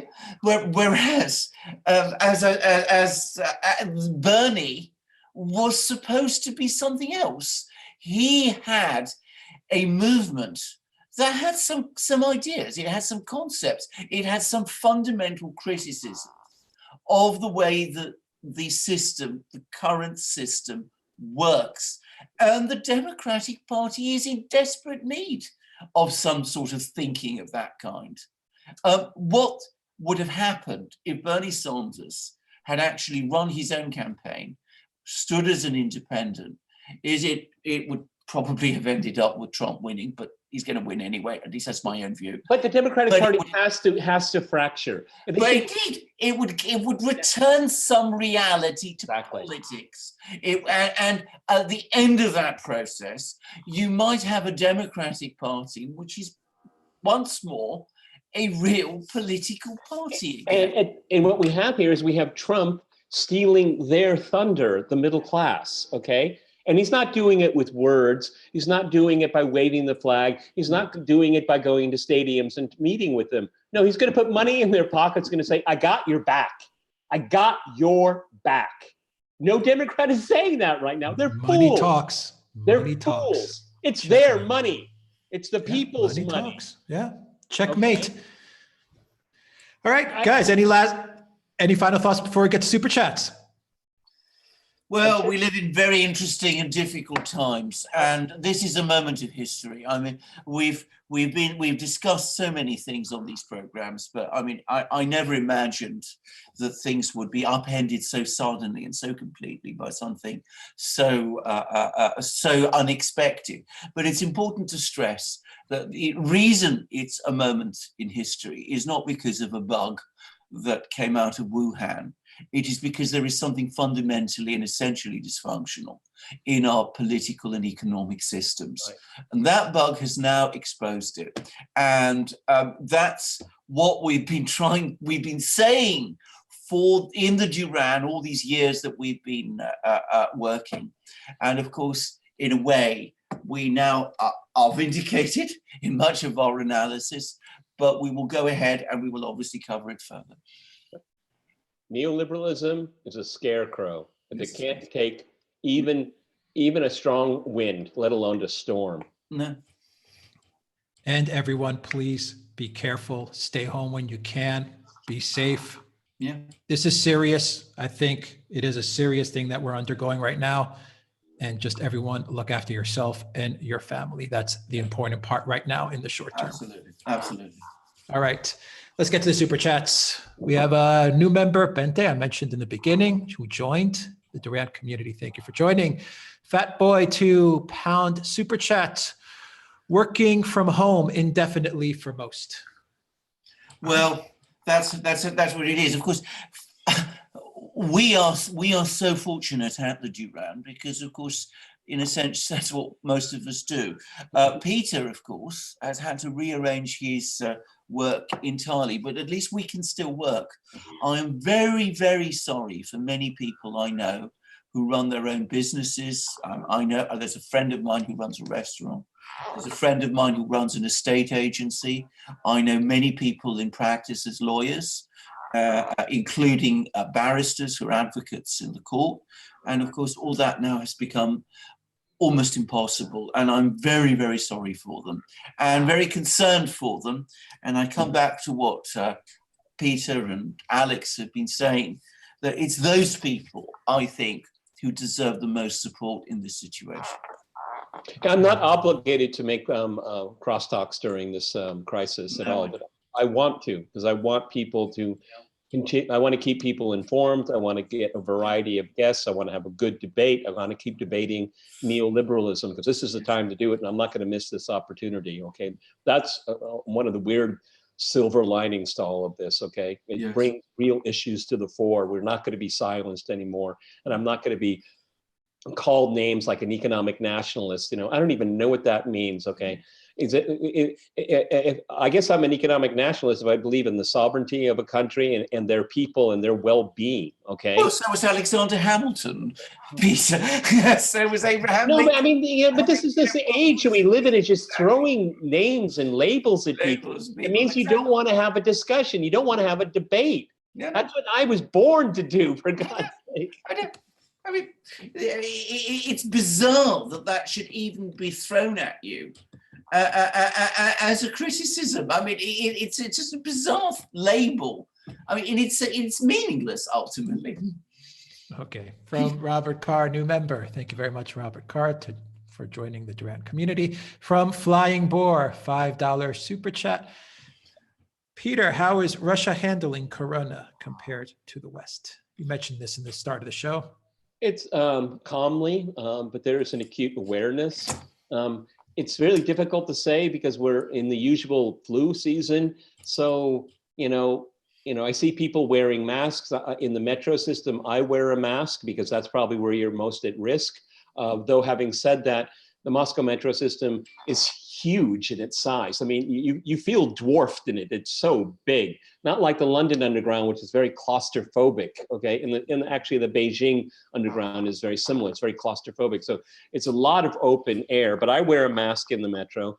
Over the last few days, I've gone to restaurants and cafes. I go in the middle of the day, so that's not peak hours. So I can't say if people frequenting these places are up and down because that's just the hours that I go. So yeah, it's pretty much business as usual, but I know a lot of people, and I've gotten this over the last 2 or 3 days on WhatsApp, my circle of friends, that they sent me home, Everybody's been sent home. If you're not essential, you've been sent home. But having said that, the shops and the restaurants and the cafes are open. So it's basically office people, state workers, that's it. I mean, I think, I don't know what the exact number is now, but I don't know if the curve has been flattened, but we haven't been hit particularly hard. In January, they just picked up people at the border, people coming in, and they got them right away. Right, Peter, I can just give you the exact figures, which have just been published now from the Russian authorities. There's 253 confirmed cases in the whole of Russia, of which the bulk are in Moscow. And most of them, the great majority of them, are people who have come to Russia from foreign countries. I should say that Russia is in the process at the moment of bringing in people from all over the world, Russians from all over the world. They're being brought back home and they're put through 14 days of quarantine. And irrespective of whether they're infected or not, and it seems that most of these cases are people like that. So it's people who have been contracted the corona abroad and are bringing it into Russia. But 253 compares well, I think, with the situation in most other countries. Yeah, and you have to remember that Russia has a national health system, so regulations from Kaliningrad all the Vladivostok, it's all the same. So I mean, they have quick reaction, they have protocols, and they have policies. They know what they're doing. So because it is centralized, they can act much more quickly. Absolutely. And what they do, of course, is they trace every single person. And they can, as the Chinese can, they have the systems to do that, trace every single person that an infected individual has come into contact with, so that they're able to find all the chains and take all the necessary steps. So at the moment they have it under control. The numbers are growing, but that's largely a reflection of the numbers of people who are coming back to Russia as the Russian government sends flights around the world to collect people. Okay, from Stan, SPD, joined the Duran community. Welcome, Stan. From Sparky, $5 super chat. COVID is a cold virus, not a flu virus. Colds kill millions of elderly each year by turning into pneumonia. CV happens to be tracked and hyped. Well, yes. I think this is. I mean, I think this is correct. I think that it is in fact a cold rather than a flu, and we have to keep that in mind. But there it is. It's yeah. But I mean, the thing is okay. We always find ourselves in these situations. I am not an expert in these areas. Okay? I am not. However, the fact that such diverse countries as the United States, Russia, Iran, and many other countries are having a uniform reaction to this tells me that it's very real. Okay? Yes. And it has to be taken seriously. Yes. The fact of the matter is, we've already discussed it with our earlier discussion, the fragility and the weaknesses of these current political systems. And the fact that all these diverse countries are reacting in the same way. So it tells me we have to take it seriously. We're in always one of these weird situations where you always err on the side of caution, okay? I don't want, you know, I have a very good friend, George Watts, you know, a guy made a documentary on, and he's in his 90s. I don't want him to die from this, okay? And if we can make sure that he's not in contact with someone like that, then it's, you know, that's a rationale, a reason here. But I think we do have to take it seriously. And all those kids that go to spring break in Florida and all that, I just hope they don't rue the day, that they bring it into their family. Yes, I would also take point it out, seriously, because see what's happening in well, Italy. see what's happening Take it also seriously. in countries which did lose control, like Iran and in Italy. I mean, I saw harrowing pictures from Italy of convoys of people being, you know, dead bodies being moved around. So let's not underestimate the scale of this and simply say, well, because it's just a cold, this isn't something that we should worry about. Clearly, yeah, but I mean, but really, isn't the most important thing that we take away from this is I am not a scientist, and I'm not going to argue on these points here. No. But what I'm just saying is that the reaction to, if you want to just call it a common cold, well, doesn't that really tell you something? Yes. Doesn't that really tell you something about how we deal with policy? Yes. Particularly in the Western world? Yes. I'm going to say something here, because, of course, initially my reaction when I first heard about this was to be very calm. I heard, well, you know, if we go back to January, I said to myself, well, you know, we have diseases, they appear. I've heard, you know, there were all kinds of figures and data at that time which suggested that the infection rate was not particularly high, that the mortality rate was not particularly high. And I tended to discount its significance and importance. I don't think one can afford to take that position any longer.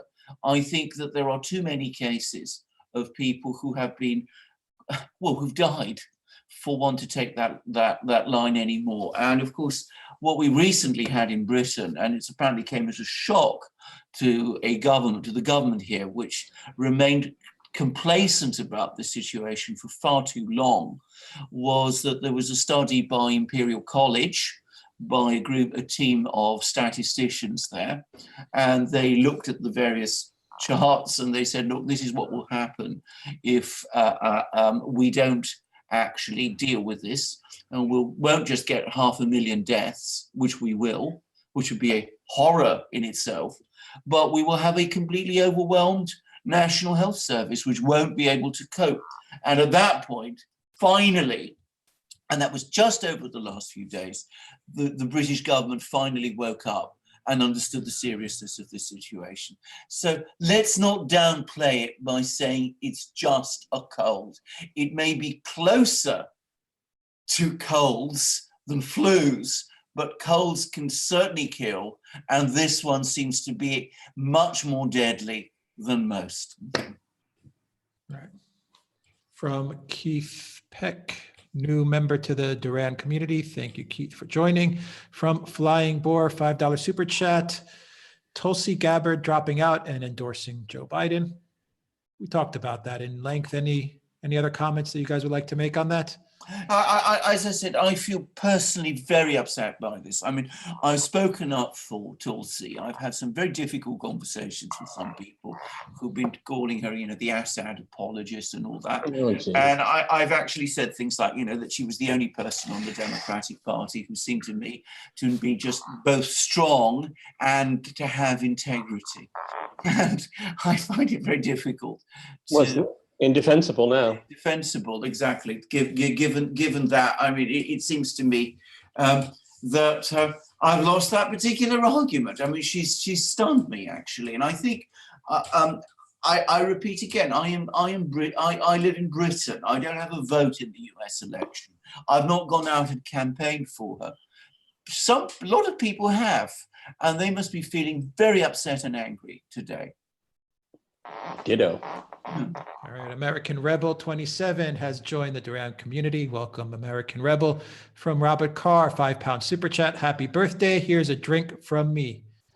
Alexander, a drink. A drink. Via Robert. From American Rebel. Thank you very much. I've got my American Rebel 27, a $10 super chat. Happy celebrations, Mr. Mercuris. Oh, absolutely. American Rebel Alexander. From Valley S, a $20 super chat. Thank you, Valley S, as always. We really appreciate that super chat. From Sparky, a $5 super chat.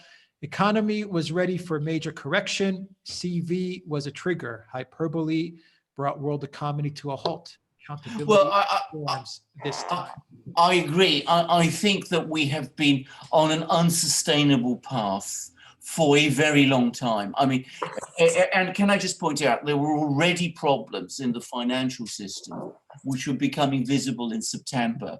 This is before we heard any bad news coming out of China or of Wuhan.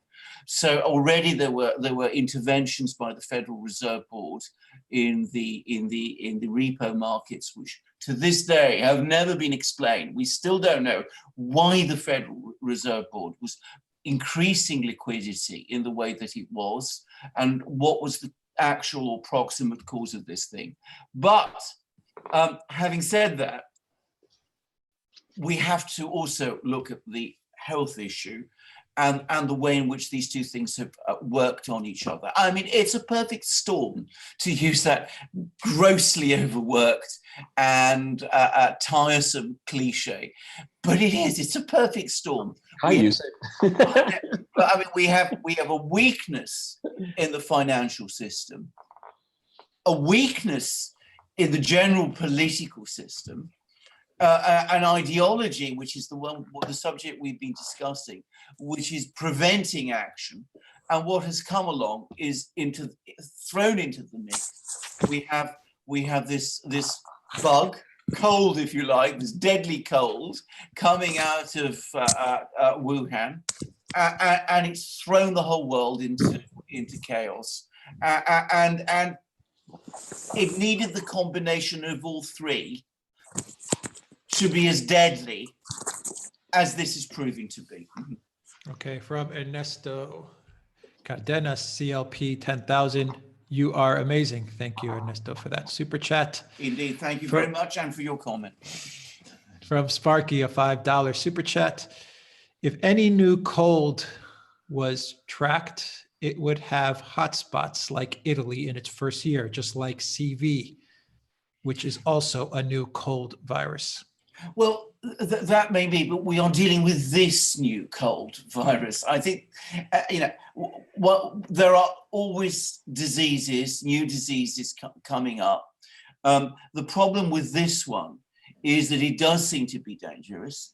And at the same time, it is spreading. It's spread around the world precisely because people didn't take it seriously. Ultimately, and I want to say this, I said this, before, and I'm going to say this again. We will come through this. This is not the end of, the end of the world, or the end of humanity, or the end of time. It's not the fall of capitalism, or any of those things. We will come through, but that doesn't mean we should underestimate the significance of this and simply discount it. The fact that it has exposed the extraordinary weaknesses in our system, our government system, our political system, our health system, and our economic system, is important and is what we've been talking about mainly on this program. But we must not underestimate, the dangers that this thing poses. All right, from Sparky, a $5 super chat. Globalist big bankers and establishment are using CV epidemic to conceal their misdeeds. Don't let them get away again. Hashtag Iceland got it right. So yeah, so true. By the way, I mean, there is the other side that we did a program, Alex and I, about how there's been all sorts of extraordinary revelations in the Russiagate case, how this extraordinary case, the famous indictment that Mr. Mueller and Mr. Wiseman brought against the Russian Concord company and the famous or infamous troll farm in St. Petersburg has collapsed. That indictment has collapsed and the whole case has been dropped. And of course, they dropped the case. I'm sure they were able to drop the case in the confident knowledge that no one would pay much attention, because we're all in the grip of this great crisis that we're in now. And can I just say, that's one thing, and there are lots and lots of others, all kinds of problems. There were, as I said, problems in the repo markets before. I am sure that all kinds of people have been helped and bailed out, and maybe we would have had financial problems, a financial crisis going into this year anyway. Many people, by the way, were predicting it. They were predicting last year that we were going to see a financial crisis this year anyway. So yes, they have been able to use the fact that we are in this situation with the corona to conceal that. But unfortunately, that doesn't alter the fact that the corona is there. And we have to deal with that too. And you know, if this is the case, they've miscalculated, because the reaction may not be what they're expecting. Well, that is also very true. When politics comes into it, okay?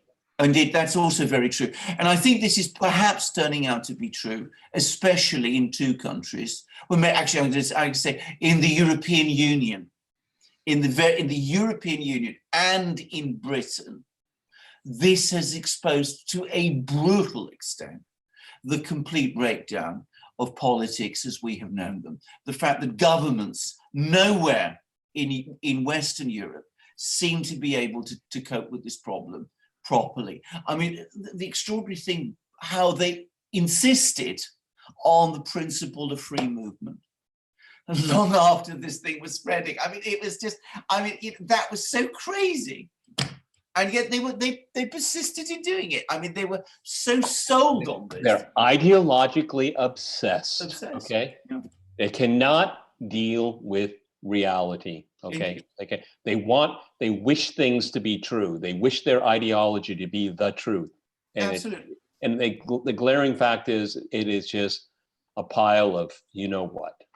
So you have a situation in France where Monsieur Macron still refuses to control the borders, where France is under martial law, effectively. And we have a situation in Russia where the government did control the borders, where, as Peter says, restaurants and shops are still functioning and life carries on as normal. Which system do you think is working better in these situations? Okay, from Sparky, a $5 super chat. Colds become pneumonia and kill millions of elderly and immune compromised every year, and no one cares. CV, a cold kills thousands and world stops. Yes, the problem is, well, I mean, the colds do kill millions of people. I mean, I know that because I can remember there was a relative of mine to whom that happened. But there's this cold, which it seems is going to kill even more people. And I think this is the major concern, that it would overwhelm the health systems in countries like Britain, which are in a very fragile state at the moment. They've been left to get fragile. The National Health Service can absorb the casualties caused by a normal cold or flu epidemic.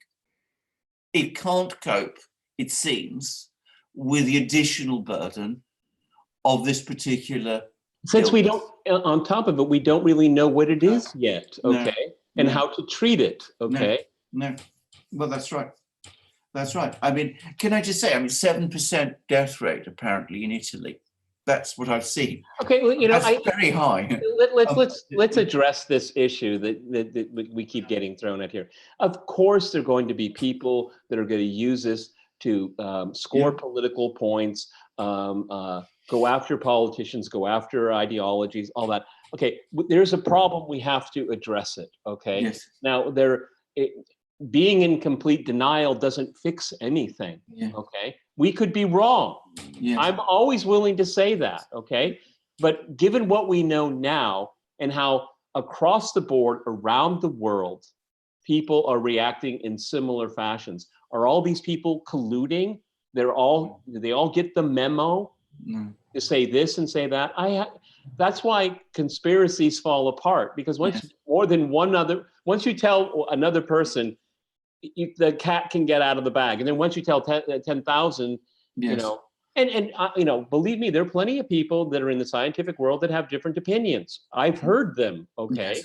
All right. This isn't a slam dunk obvious to everyone. This is a problem and it has to be addressed. The problem is in addressing that issue, what we've said this entire podcast, the system isn't up to it.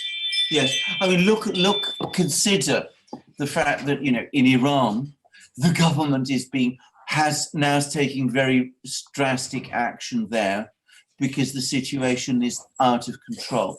Is Iran in collusion with Donald Trump in the United States to make this thing look worse than it is? I can't believe that. So if governments as different and as hostile to each other as those in Iran and the United States are worried and concerned about this and facing massive problems, then that tells us, it seems to me, just as Peter said, that there is that this is real and that we mustn't discount it that way. Okay, let's move along. Got a lot of super chats. Gary Gallagher, gold-backed currency imminent in today's climate, mass arrests under guise of corona, I hope. Well, that's the other. Chat, that is the. Yes, that is the other. I mean, the point about mass arrests. I mean, I've got a friend in France who's clearly very concerned about this, and is talking about people being arrested there. And I think that is true. As a gold currencies, I think we do need to look very closely at what has been happening to the world monetary and financial system. I have always been a staunch critic of QE and all of these money printing experiments. I think that they are very bad. I think they have resulted in massive malformations and malinvestments in the economies. If we get into a situation where we see money printing be used as a substitute for taxation so as to pay government's operating costs, then we are going to be in very serious trouble indeed. And perhaps we are heading that way. And that was what happened in Weimar. I mean, you can print money to support the economy, but if you print money in order to pay the government's everyday, day-to-day running costs, that's when people's confidence in the currency system breaks down. And then it goes global. And then it goes global. So, let's hope that we don't get there. But this ought to be a wake-up call. And perhaps we've never been closer, because I saw the other day that our Chancellor, our finance minister in Britain, announced a programme of £350 billion to support the economy. I mean, this is an extraordinary sum. It's 15% of GDP. There's no explanation of how, at a time when the entire economy is closing down, the government is going to fund that programme. I mean, it's not collecting taxes, presumably. So where is that money going to come from? We can't borrow on the international money markets, because just look at what's happening on the international money markets at the moment. Even government bonds, there's a crisis even in the bond markets. So it's going to struggle to borrow.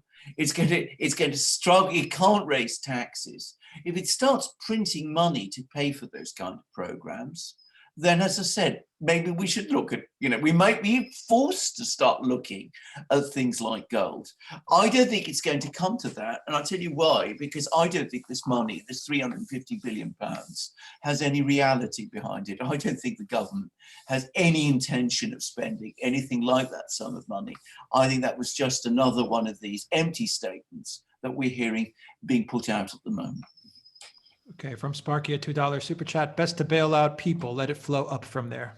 Well, I think that's right. I mean, I get to say something which I know is extremely controversial, is that we have a very odd situation where around the world, the real economy is being closed down. So you see factories are no longer working, businesses are shutting down, people are being sent home to work to the best extent that they can from home. So much of the real economy is no longer operating. And yet, the financial markets are still fully operational. And that does seem to me a very, very strange asymmetry.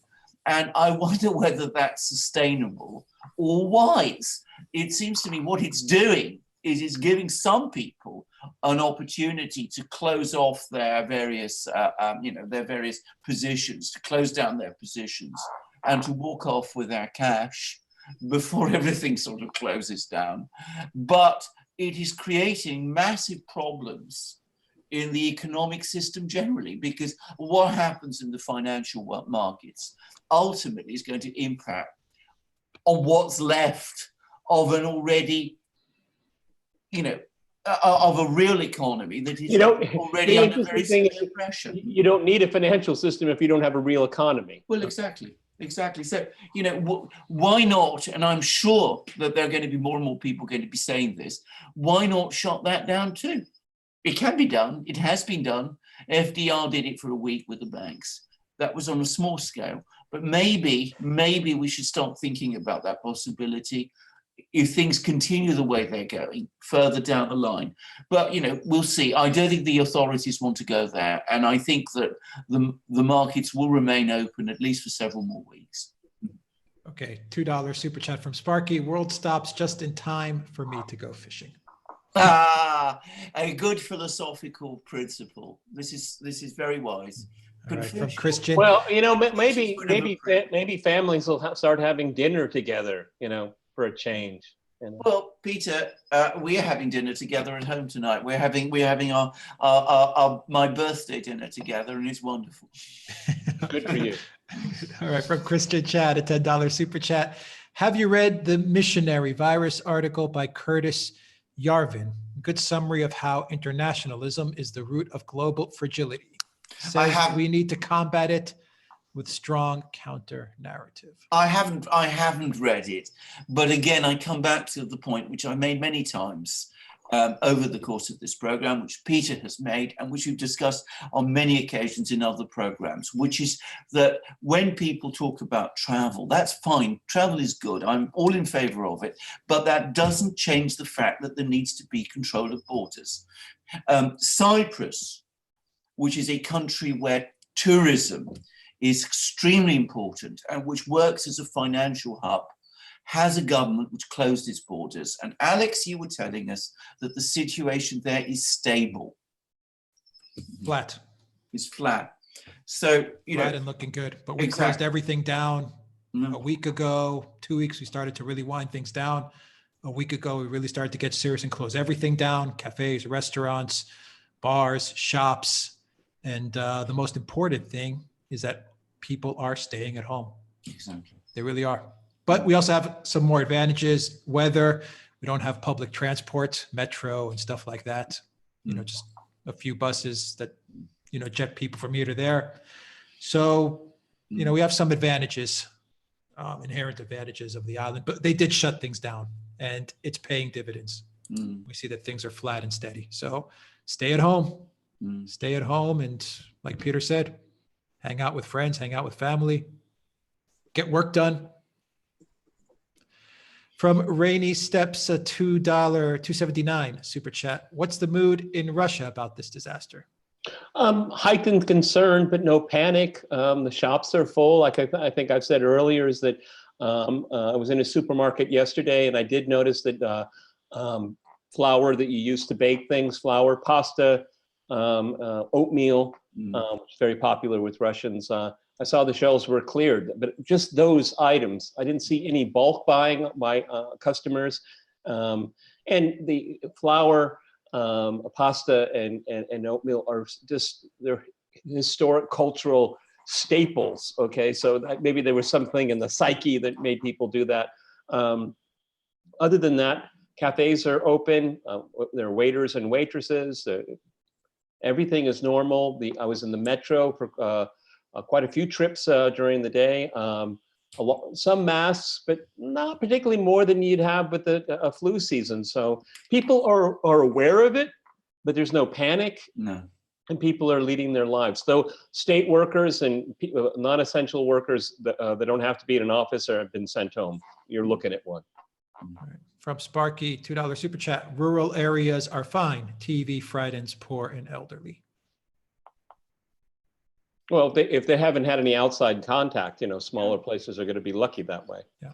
I mean, can I just say, talking about this, I mean, poor people. I mean, we have a lot of people in London who live on the streets. This is something that is always a very, very embarrassing fact about London. Yeah. Such a rich city. I mean, Peter, you saw it, and I didn't take you to places where it's particularly common, which, believe it or not, is particularly common in central London.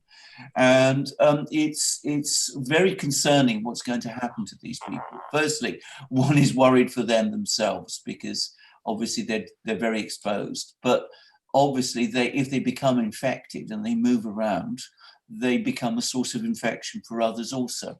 So we have that problem. In Russia, by the way, you don't see people on the streets. Well, not really. Yeah. Not really. I mean, you do in Greece, of course, on a huge scale. I don't think you do in Cyprus. I'm not in a position to talk about Cyprus, but in Greece, it's very common. In Britain, it's common. In Russia, it's rare.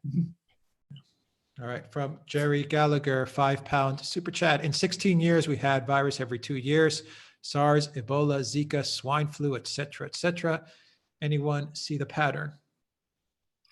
Well, there is a pattern in the sense that, as I said, there are recurring diseases that are out there. The problem with this one is that it wasn't caught in time, and it's gone global in the way that it has done. And as I said, it's caused the disruption that it has. I mean, again, I should say I have contacts with people, certainly in Italy, and even in a few in Iran. And the situation in both places is very bad. And you have to, and Corona was just initially perceived as some kind of flu. Ebola is different than a flu. Welcome to so. Yeah. A good point. From Asavet MD, $10 super chat. Thank you for that super chat. From Chris DeVries, $13.99 super chat. $13.99 super chat. Thank you, Chris, for that super chat. From Sparky, $2 super chat. Government's part of Boeing via cost plus projects. Yes, I mean, the reality is, of course, that the US government supports Boeing extensively and always has done, because it's a critical industry. Just as, by the way, European governments support Airbus. I mean, these are aircraft building is a massive, incredibly complicated, extremely capital intensive industry, and it can't really function without a very high degree of government support. But what's now happened is that Boeing is on the brink of failure, as I understand it.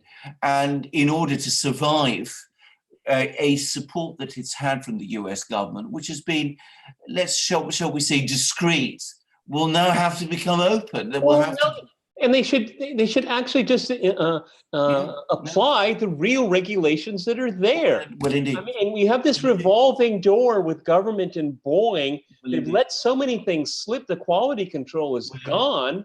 Well, indeed. Okay, and it gets gobs of money from the government. We deserve more. I'm sorry. Well, this is the point, and we come back to what Peter was saying before. And given that this is so, it is now necessary for the government to take an actual role in Boeing's management, because you can't just give $60 billion to a company and then walk away.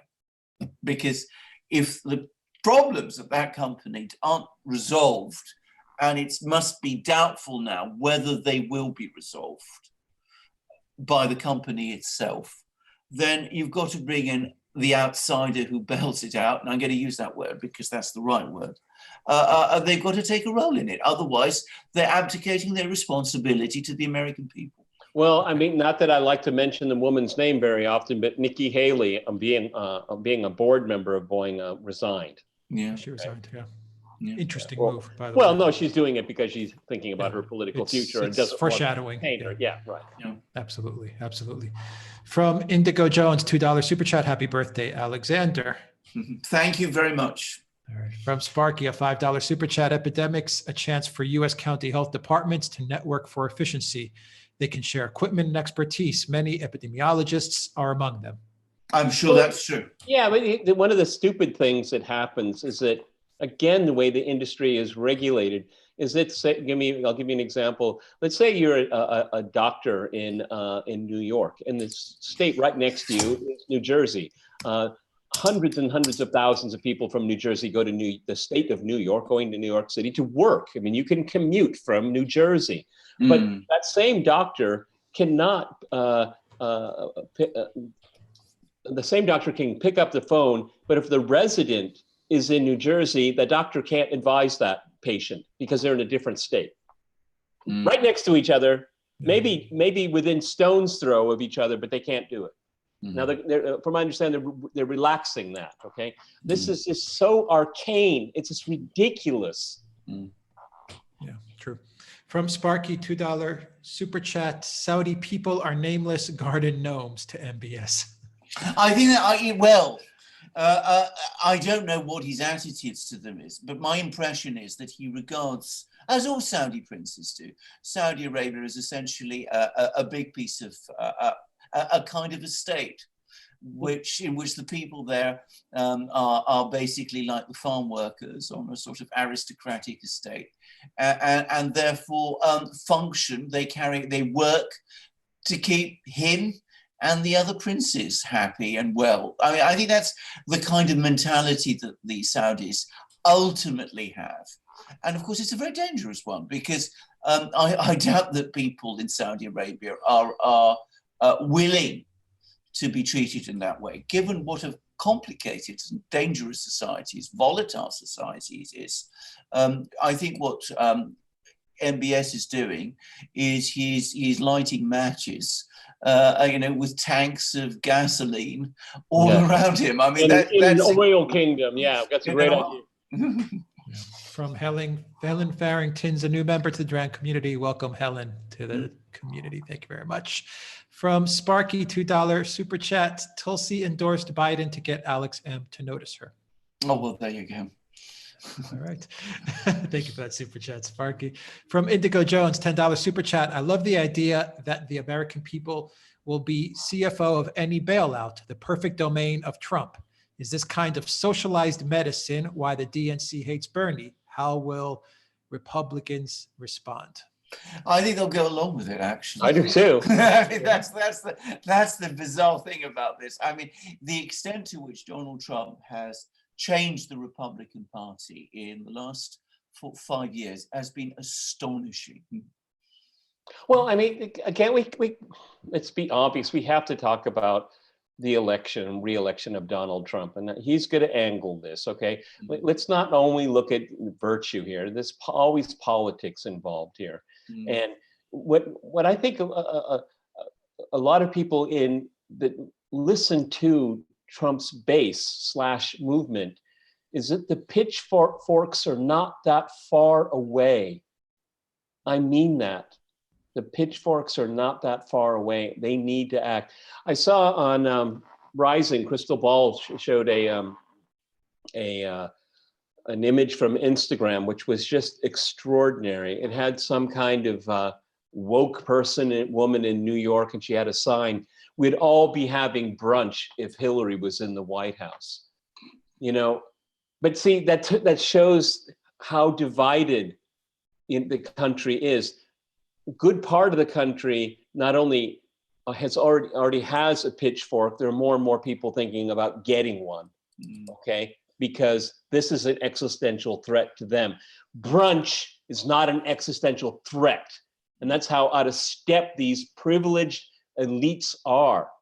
And I think Donald Trump and some of his advisors have made it very clear to him, and I think Tucker Carlson did too, the pitchforks are out there, and take it seriously. Okay, from Elaine N, $9.99 super chat. The irony of the Democrats blocking Trump's UBI, so shameful. The UBI is such an interesting topic, and there is a conservative case for it to be made. Okay, this is a slippery slope because if you give it once, then why don't you give it more? And what about other crises that are perceived? I mean, this really is.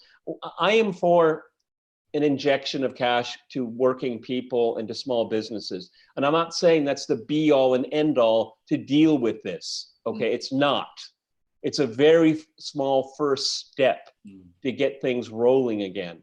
But having a universal wage is not as crazy as a lot of conservatives think, okay? In the age of automation, we could see, I don't know, I knew the number, it's something amazing number, like 1 in 10 jobs by white males in America has to do with the transportation industry. I mean, that could be wiped out by automation in a couple of years. What are you going to do with those people? And don't say write code, okay? What I'm saying is that having a universal wage and dealing with automation, we have to start seriously thinking about it. And I think this is a crisis that is going to get that debate rolling on, because I think we really need it. From Sparky, $2 super chat. Bernie's managers, Neolib. No Bernie Tulsi anyway. His whole campaign experts, all his advisors, they should have been fired a long time ago. I mean, just I've watched them. I mean, there's some really nice highfalutin language and all that, but where's the meat? Where's the punch? You can explain these ideas better. And unfortunately for the Bernie's handlers, his consultants, they were a bit arrogant in feeling that they knew the truth. They actually kind of mirrored the neoliberals in a way, about some kind of arrogance in dealing with people. I was put off by that. Okay. Bernie is great at giving a stump speech, but in his debate with Biden, he was simply awful. It was awful. I mean, he didn't take one punch. I mean, Trump is going to just take one fist and it's over. I mean, tiptoeing around the establishment. No, you want to change it, you burn it to the ground. And I mean that metaphorically, everybody, metaphorically. He didn't want to change it. No. From Sparky, $2 super chat. Breaks my heart about Tulsi too. Wish she'd waited. Thank you, Sparky, for that super chat. From Blue Diamond Gem 199, U.S. politicians dump stock after classified corona brief. Senator Burr. Quite true. He needs an ethics committee investigation. Shameful. Seriously. Shameful. It's been going on in Washington forever. Yeah. But he got caught. That's for sure. Shameful. From Sparky, maybe Tulsi's move has something to do with HRC. well. That's Alex Christophora's wheelhouse. Go ahead, Alex. Who knows? Who knows? I'm still under the belief that Biden can't make it all the way. He can't. Well, Someone's going to have to step in. According to Spartacus, he said the same during one of the debates. Yeah. Can't get it Once past again, this is the line. This position is AJ Goodman's wheelhouse. Actually, he's been saying this for a long, long time. Written a lot of articles on it. How can Biden make it? How can he make it? Did everybody see the video conference Joe had after the last primaries, where he read his little spiel, and then remarkably they kept the camera on, and basically his wife's like, "Joe, it's over. Let's go." It can't Joe. last 5 minutes. Go, Joe. And he's like, on a live stream.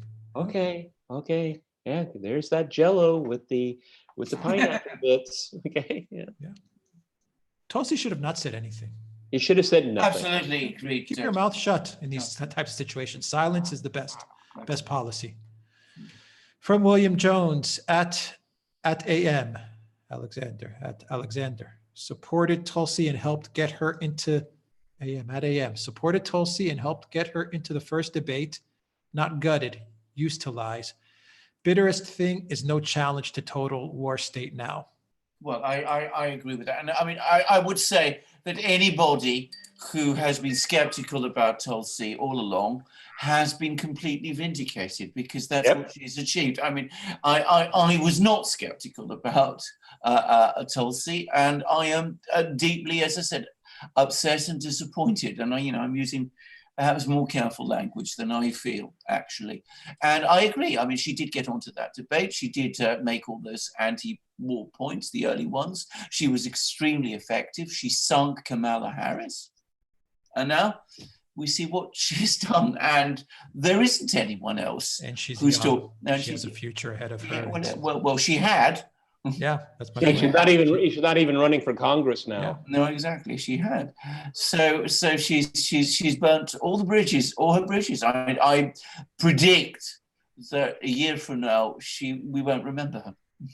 And there is no one else, as is correctly said, who is in politics, who consistently takes the anti-war position.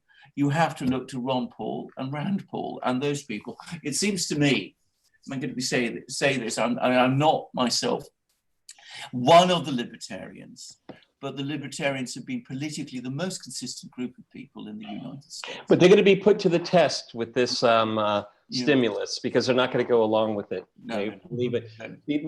They are true believers in the market. I only believe in the market so far it helps people.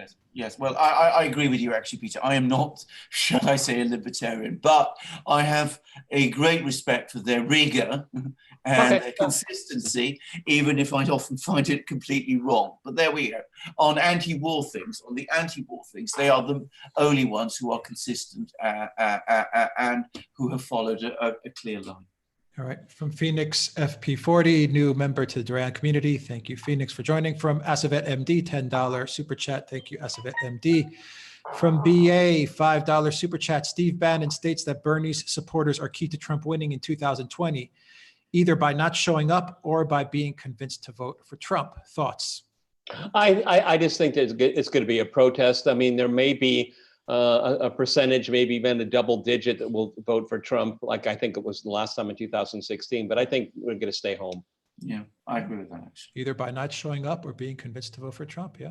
Yeah, I think some of them will vote for Trump, actually. Yeah, absolutely. Star Trooper, $2 super chat. Tulsi gets no pass, but Trump hires neocons is okay.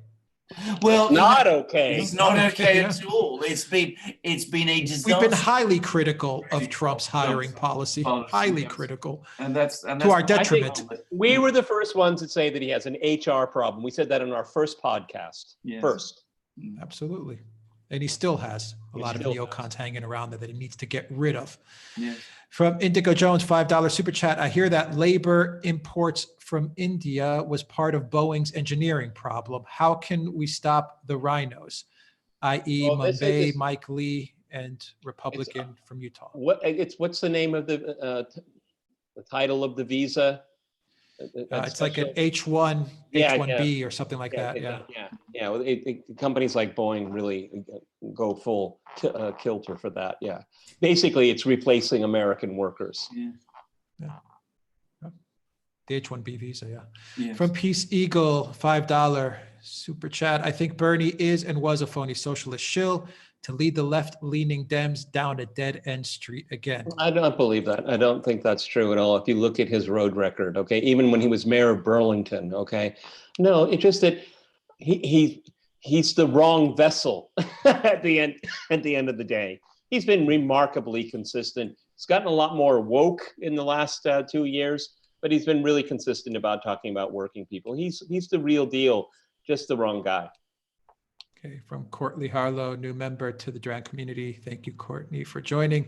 From Ned Zone, new member to the Duran community. Thank you for joining, Ned. From Wilford P, $5 super chat. True that Italy was warned to screen Chinese nationals coming in, but local governments thought it racist and started a program to hug a Chinese. I don't know if that's true, but I believe it. Okay, but I can't say for sure. I know that hug the Chinese video that was out. Yeah. There is a video out for that. Yeah. Yes. From Sparky, $5 super chat. Mom and pop small business, the basis of a stable economy and middle class, should be bailed out after individuals. Break up to bail, too big to fails. I don't think you can separate the two. Okay, just my 2 cents on that. Okay, mom and pop and individuals, I think there's a high overlap there. All right. From Harry C. Smith, $10 super chat. What possible difference could Tulsi supporting Bernie, she never actually says endorsing Biden, have possibly made? She's stuck her Bernie for years, but he's never stood up for her in return. It's true. He was very dismissive of her during the campaign. I mean, he never really acknowledged her place on the debating stage. It's a really good point. You know, he really didn't reach out to her that I could see. Okay, but it's important to say that I don't think any of us three thinks that she should have supported Bernie. What we said is she shouldn't have said anything. Stay quiet. Silence. Stay quiet. Silence. Yeah. And that was part one of 2 super chats from Harry, and the second part from Harry, another super chat. Part 2 is, and at least now she still has some influence in DC, like her UBI bill 2 weeks ago, which is now largely being implemented. I saw those army convoys too, made me cry and scared for first time. Well, whatever congressional bill success that she can eventually claim, it's going to be over because she won't be in Congress in January. Strange decision she made to not run for Congress. Very strange. No. From Brando Commando, $5 super chat. Trump's economic proposals in this crisis are straight up populist. Elon Omar and that CNN anchor even defended him this week.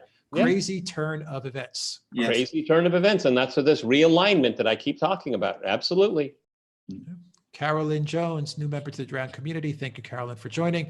From Sid on the Net, £10 super chat. I love the dogs. Thank you, Sid, for that super chat. From Mary Antonio Young, $10 super chat with the comment 10. Thank you, Mary Antonia Young, for that. Flying Boar, $5 super chat. Where is French and German intelligence on MH17? Oh, we've just done a program on MH17, and the answer is, as far as I can tell, nowhere. French and German intelligence have not been very visible in this question. British intelligence has, US intelligence has, Dutch intelligence has, and Ukrainian intelligence has, but the French and the Germans have said very little. Interesting. Okay. Interesting fact, actually. Yes. Yeah. From Simon Ennifer, £5 super chat. Thank you, Simon, for that. From Sparky, $5 super chat. I can't blame Tulsi for endorsing Bernie, but I can't understand her endorsing Joe. Maybe she knows something we don't. Is HRC to be the nominee? It's a wild card here. I mean, the thing is that we don't know what was said to her. Okay. We simply don't know. And hopefully we'll find out soon, because I think all of us want to understand this. I recommend everybody take a look at Jimmy Dore. I mean, wow, it was one of the most passionate podcasts he's ever had. It's the most recent one, so go check his channel. I mean, he's beside himself. From Jan Schoenfeld, a $20 super chat. Thank you, Jan, for that. From Simon Ennifer, £5 super chat. Thank you, Simon, for that super chat. From Wilford P, joined the Duran community, new member. Thank you, Wilford, for joining. From Sparky, $5 super chat. No herd immunity of vaccines with colds, but herd tolerance will make CV just another cold next year. Well, we have to get through this year. This is the problem. I mean, we will eventually. I mean, there will be another side to this, but we will get there. But at the moment, we have to cope with the situation we have. There's a wonderful quote, by the way, from Albert Camus, who read a book called The Plague. Now, I'm not saying this is a plague, but he said, there is a plague and we must deal with it. If only everything else could be so simple. And we must keep focused on that. All right. From Simon Ennifer, £2 super chat. Thank you, Simon, for that. Brave New Perth, $5 super chat. Are more people going to be against liberalism, globalization, immigration, capitalism, and open societies after CV? Yes. We can only hope. We can only hope. Yeah. From Sparky, $5 super chat. When life gives you lemons, make lemonade. Great time to change previously unmovable, obsolete, and corrupt structures and norms in economies of the world. Well, yes. And of course, other times in history when great events have happened, there have been huge social changes. So maybe this one will be a trigger. I mean, we talked about, the weaknesses in the political systems which have been created by this globalization wave that we've had. We've talked about the enormous problems in the financial and world economy. Maybe this will be the event that will galvanize things and cause change. I hope so. I believe so. But I come back to what Peter said at the start of the program. The beneficiaries of the system will not give up without a fight. I've already seen some of their articles appearing, and they don't want to change anything, and they have an enormous amount of financial and media firepower behind them. Because they still want to have brunch. No, they still want to have brunch, yeah. From Courtney Harlow, $5 super chat. What about the new amendments to Russia's constitution? Well, what indeed? I mean, I have to say, I'm going to say this. I think if this was all a device to enable Putin to have 2 more terms, then he will be diminished by it. I'm going to say that frankly. Peter found for us an article by Patrick Armstrong, who's one of the most insightful commentators that there is on Russian affairs, and he made precisely that point. And that's how I feel. I'm going to say this. I am going to wait and see what happens up to 2024. Yeah, I will too. And the thing is too is that the very concept of a lame duck in Russian politics is really new. Yes. And I think that the political elite here are grappling with that. I really want to stress, and I agree with Alexander Mikir, so we have to see where this goes, because Patrick Armstrong brought up some very fascinating points, as he always does. There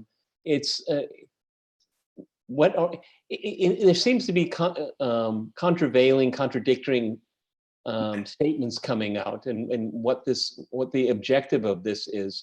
And I'm kind of a bit surprised by it, because why did we go through all of this suggesting reforms which we all were very happy about and thought was good, the right move to make, and then this comes up, and I think it's just a kind of a pushback. So it kind of leaves a lot of us with questions, legitimate questions. So I don't have any definitive thoughts on it. I'm going to be watching it more and looking at other commentary from people like Patrick Armstrong. Yes.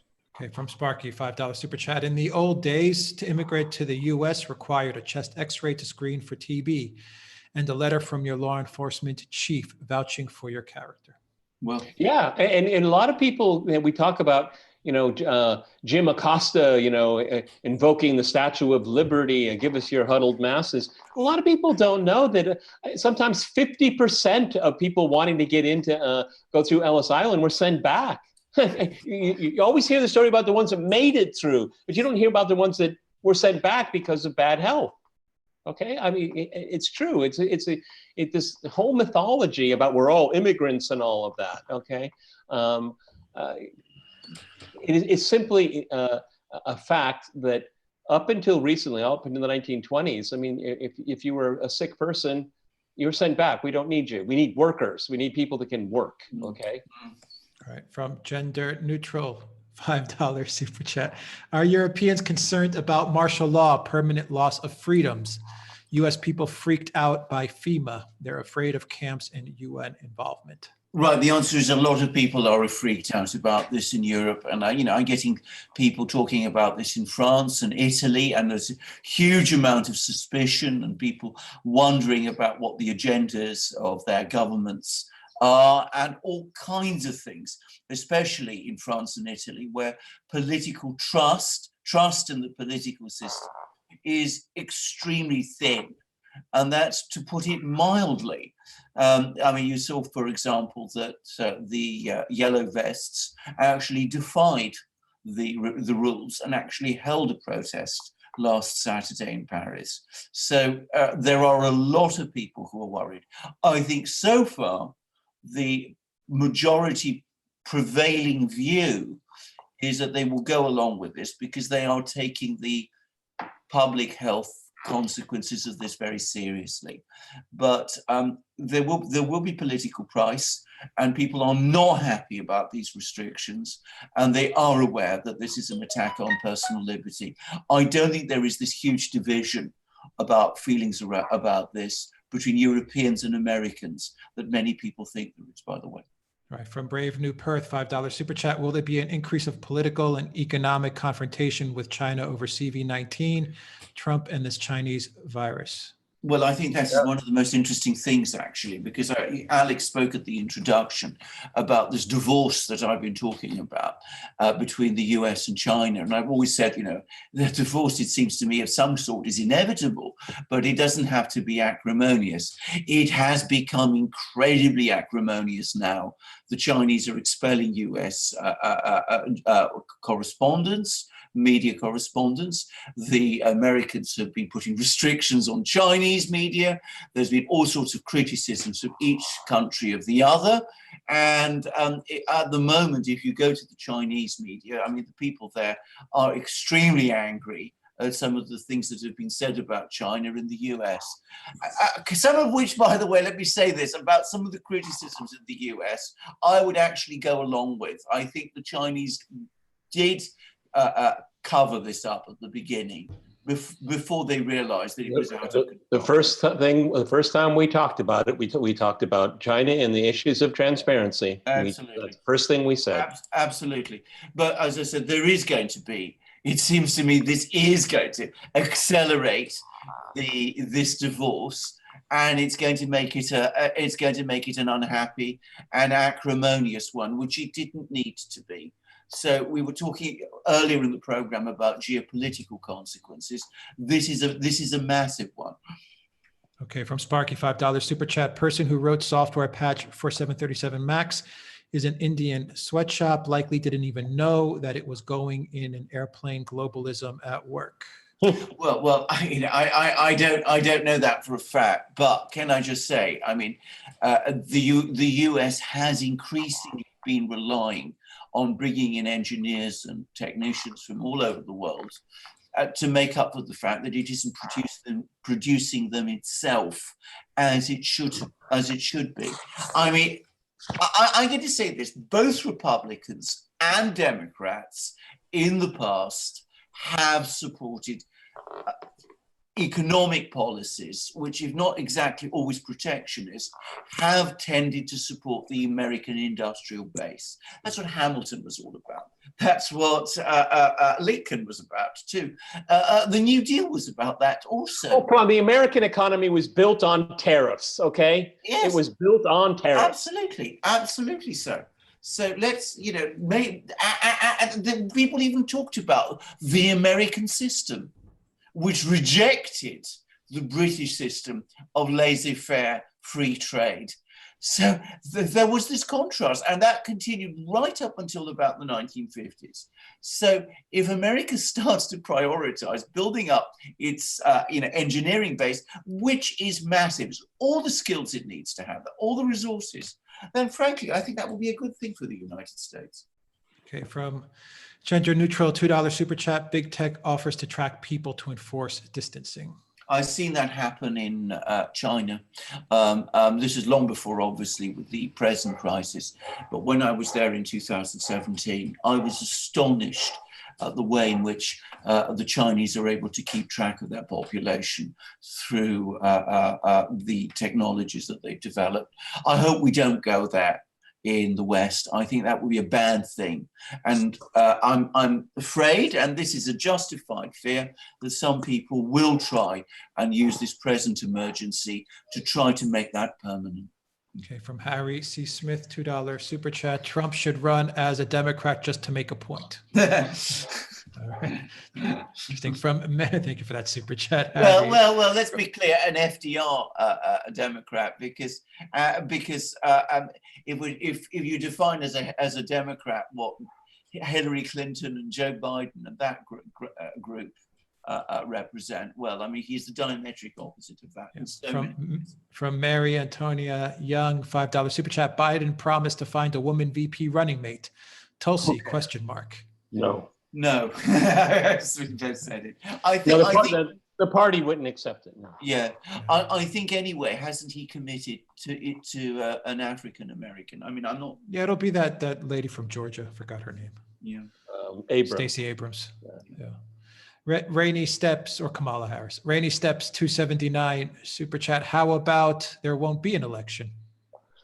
I don't know how that can happen in the United States. I think that would probably require fundamental, major legal and perhaps even constitutional changes. I mean, I'm not an expert on this, but the United States did not stop having elections during the Civil War, or during the Second World War. So it would be difficult to stop a US election happening legally. I suppose anything is possible, and I don't know this for a fact one way or the other. But it would be a serious political crisis. Very serious. Very serious. From John Bromwell, £4.99 super chat. What are the main countries the UK imports its 50% of food from? That's a very excellent question. I mean, it does import quite a lot of food from the European Union. I mean, that one has to say, but it imports food from all over the world. If you go to my local supermarket, I see food there from Israel, from even from Russia now, by the way, you started to see, and from everywhere you can imagine. Africa, Latin America, you name it, we import food from it. We have never been fully self-sufficient in food. I mean, we weren't during the Second World War, for example. That's why you conquered the world, because you were hungry. well, even though we have lots of very rich agricultural land, and some of the food we produce is of extremely high quality. Potatoes. Well, yeah, well, absolutely. Well, Peter, next time you come, we even have our own black caviar here, which is actually. Well, I'm going to take a kilo of those potatoes back. Okay. Okay, from St. Longinus, $5 super chat. The Federal Reserve is bailing out corporations and private industries. Yeah. And isn't the government per se doing this? Isn't that called fascism? Well, it's a very good point, actually, because what the Federal Reserve Board, as I understand it, is now doing is it's actually going onto the markets and is buying equities. Now, if you think about it, isn't that a form of nationalization by stealth? And that, it seems to me, is a far more insidious change. Particularly since no one controls the Federal Reserve. Federal Reserve, exactly. So that, it seems to me, is a much more radical change in the American economic system than what Peter was talking about, getting the actual US federal government, which is democratically elected, or at least constitutionally elected, to have a say on behalf of American taxpayers on the board of a company like Boeing, which it may bail out. So fascism, well, that's a very strong word, but insidious and possibly dangerous and completely wrong and profoundly un-American, definitely.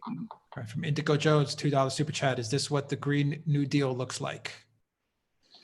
Well, in a way, one of the most interesting things, as I understand it, is that, surprise, surprise, with Italy apparently now running at 10% capacity, 10% capacity, air quality in some Italian cities, in Rome especially, has improved.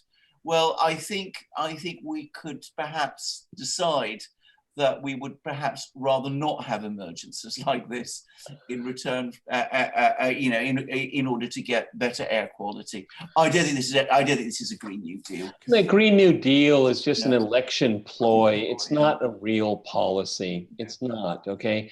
The Green New Deal was written by a political consultant. It wasn't written by anybody that knows anything about the environment. It's a political ploy. From Sparky, $5 super chat. Did Tulsi fall on her sword in exchange for getting CV assistance legislation through?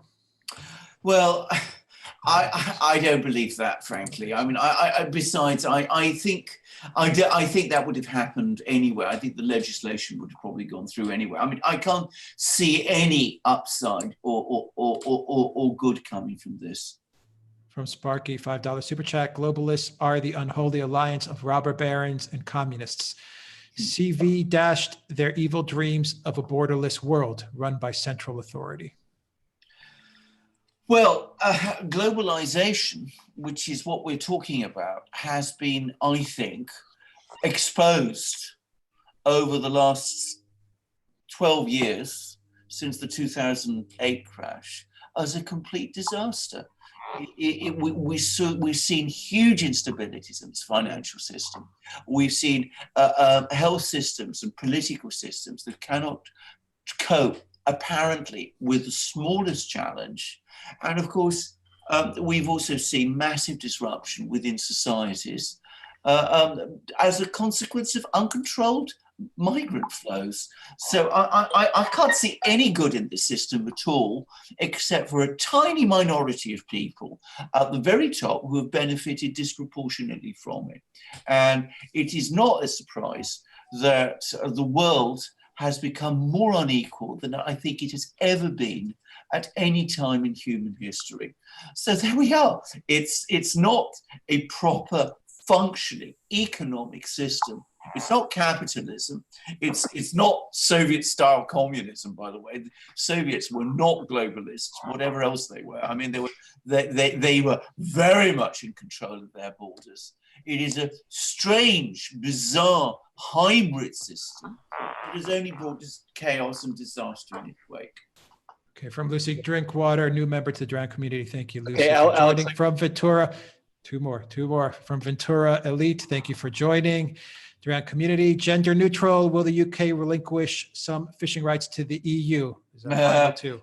I don't know. I mean, there was so much opposition to within the fishing communities, the places like Grimsby, which voted heavily Conservative, even though they've always been vote Labour before, to EU fisheries policy and to the loss of British fisheries to the EU. I would have thought that Boris Johnson would be very reluctant to go down that road of ceding control of fisheries. But, you know, the strange thing is, this was such a topical question a couple of weeks ago. Today, somehow, it seems to belong to another world. I think that looking at the EU at the moment, it is in such extreme existential crisis. And Britain is not in good shape either. I don't think there's going to be much discussion about fisheries between now and December. I think it's all, frankly, crisis management now. Okay, and the final super chat from Sparky. Why put off the inevitable? We should just crown Macron emperor of the world. I'm glad we end on a point of levity. We end with Emperor Macron. All right. Thank you, everybody, for joining us on this live stream. I normally ask you guys what you're looking at this week, but you know, we know. All right, but I want everybody to know you're going to see these two guys on my Bullhorns format. So you're going to get a preamble of what we're going to talk about, and it will be the first program I do in quarantine. In quarantine. All right, Alexander, any final words on your birthday? Well, I'm going to we'll wrap it up. I'm going to absolutely enjoy my birthday. I see no reason why I should not, but obviously there's lots going on in the world we will be keeping attentive to. Best to your lovely wife, Catherine. All right. Thank you very much, everybody who joined us on this live stream. Thank you to all the super chats. Thank you to all the new members as well who joined. Everyone, be safe. Please be safe, and please stay at home. Be careful. Be safe. Stay at home. Take this thing seriously. Peter Lavelle in Moscow, host of RT's Crosstalk. Thank you very much, Peter. Alexander Mercurs, the Oracle of London in London. Thank you very much, Alexander. Everyone have a very nice weekend.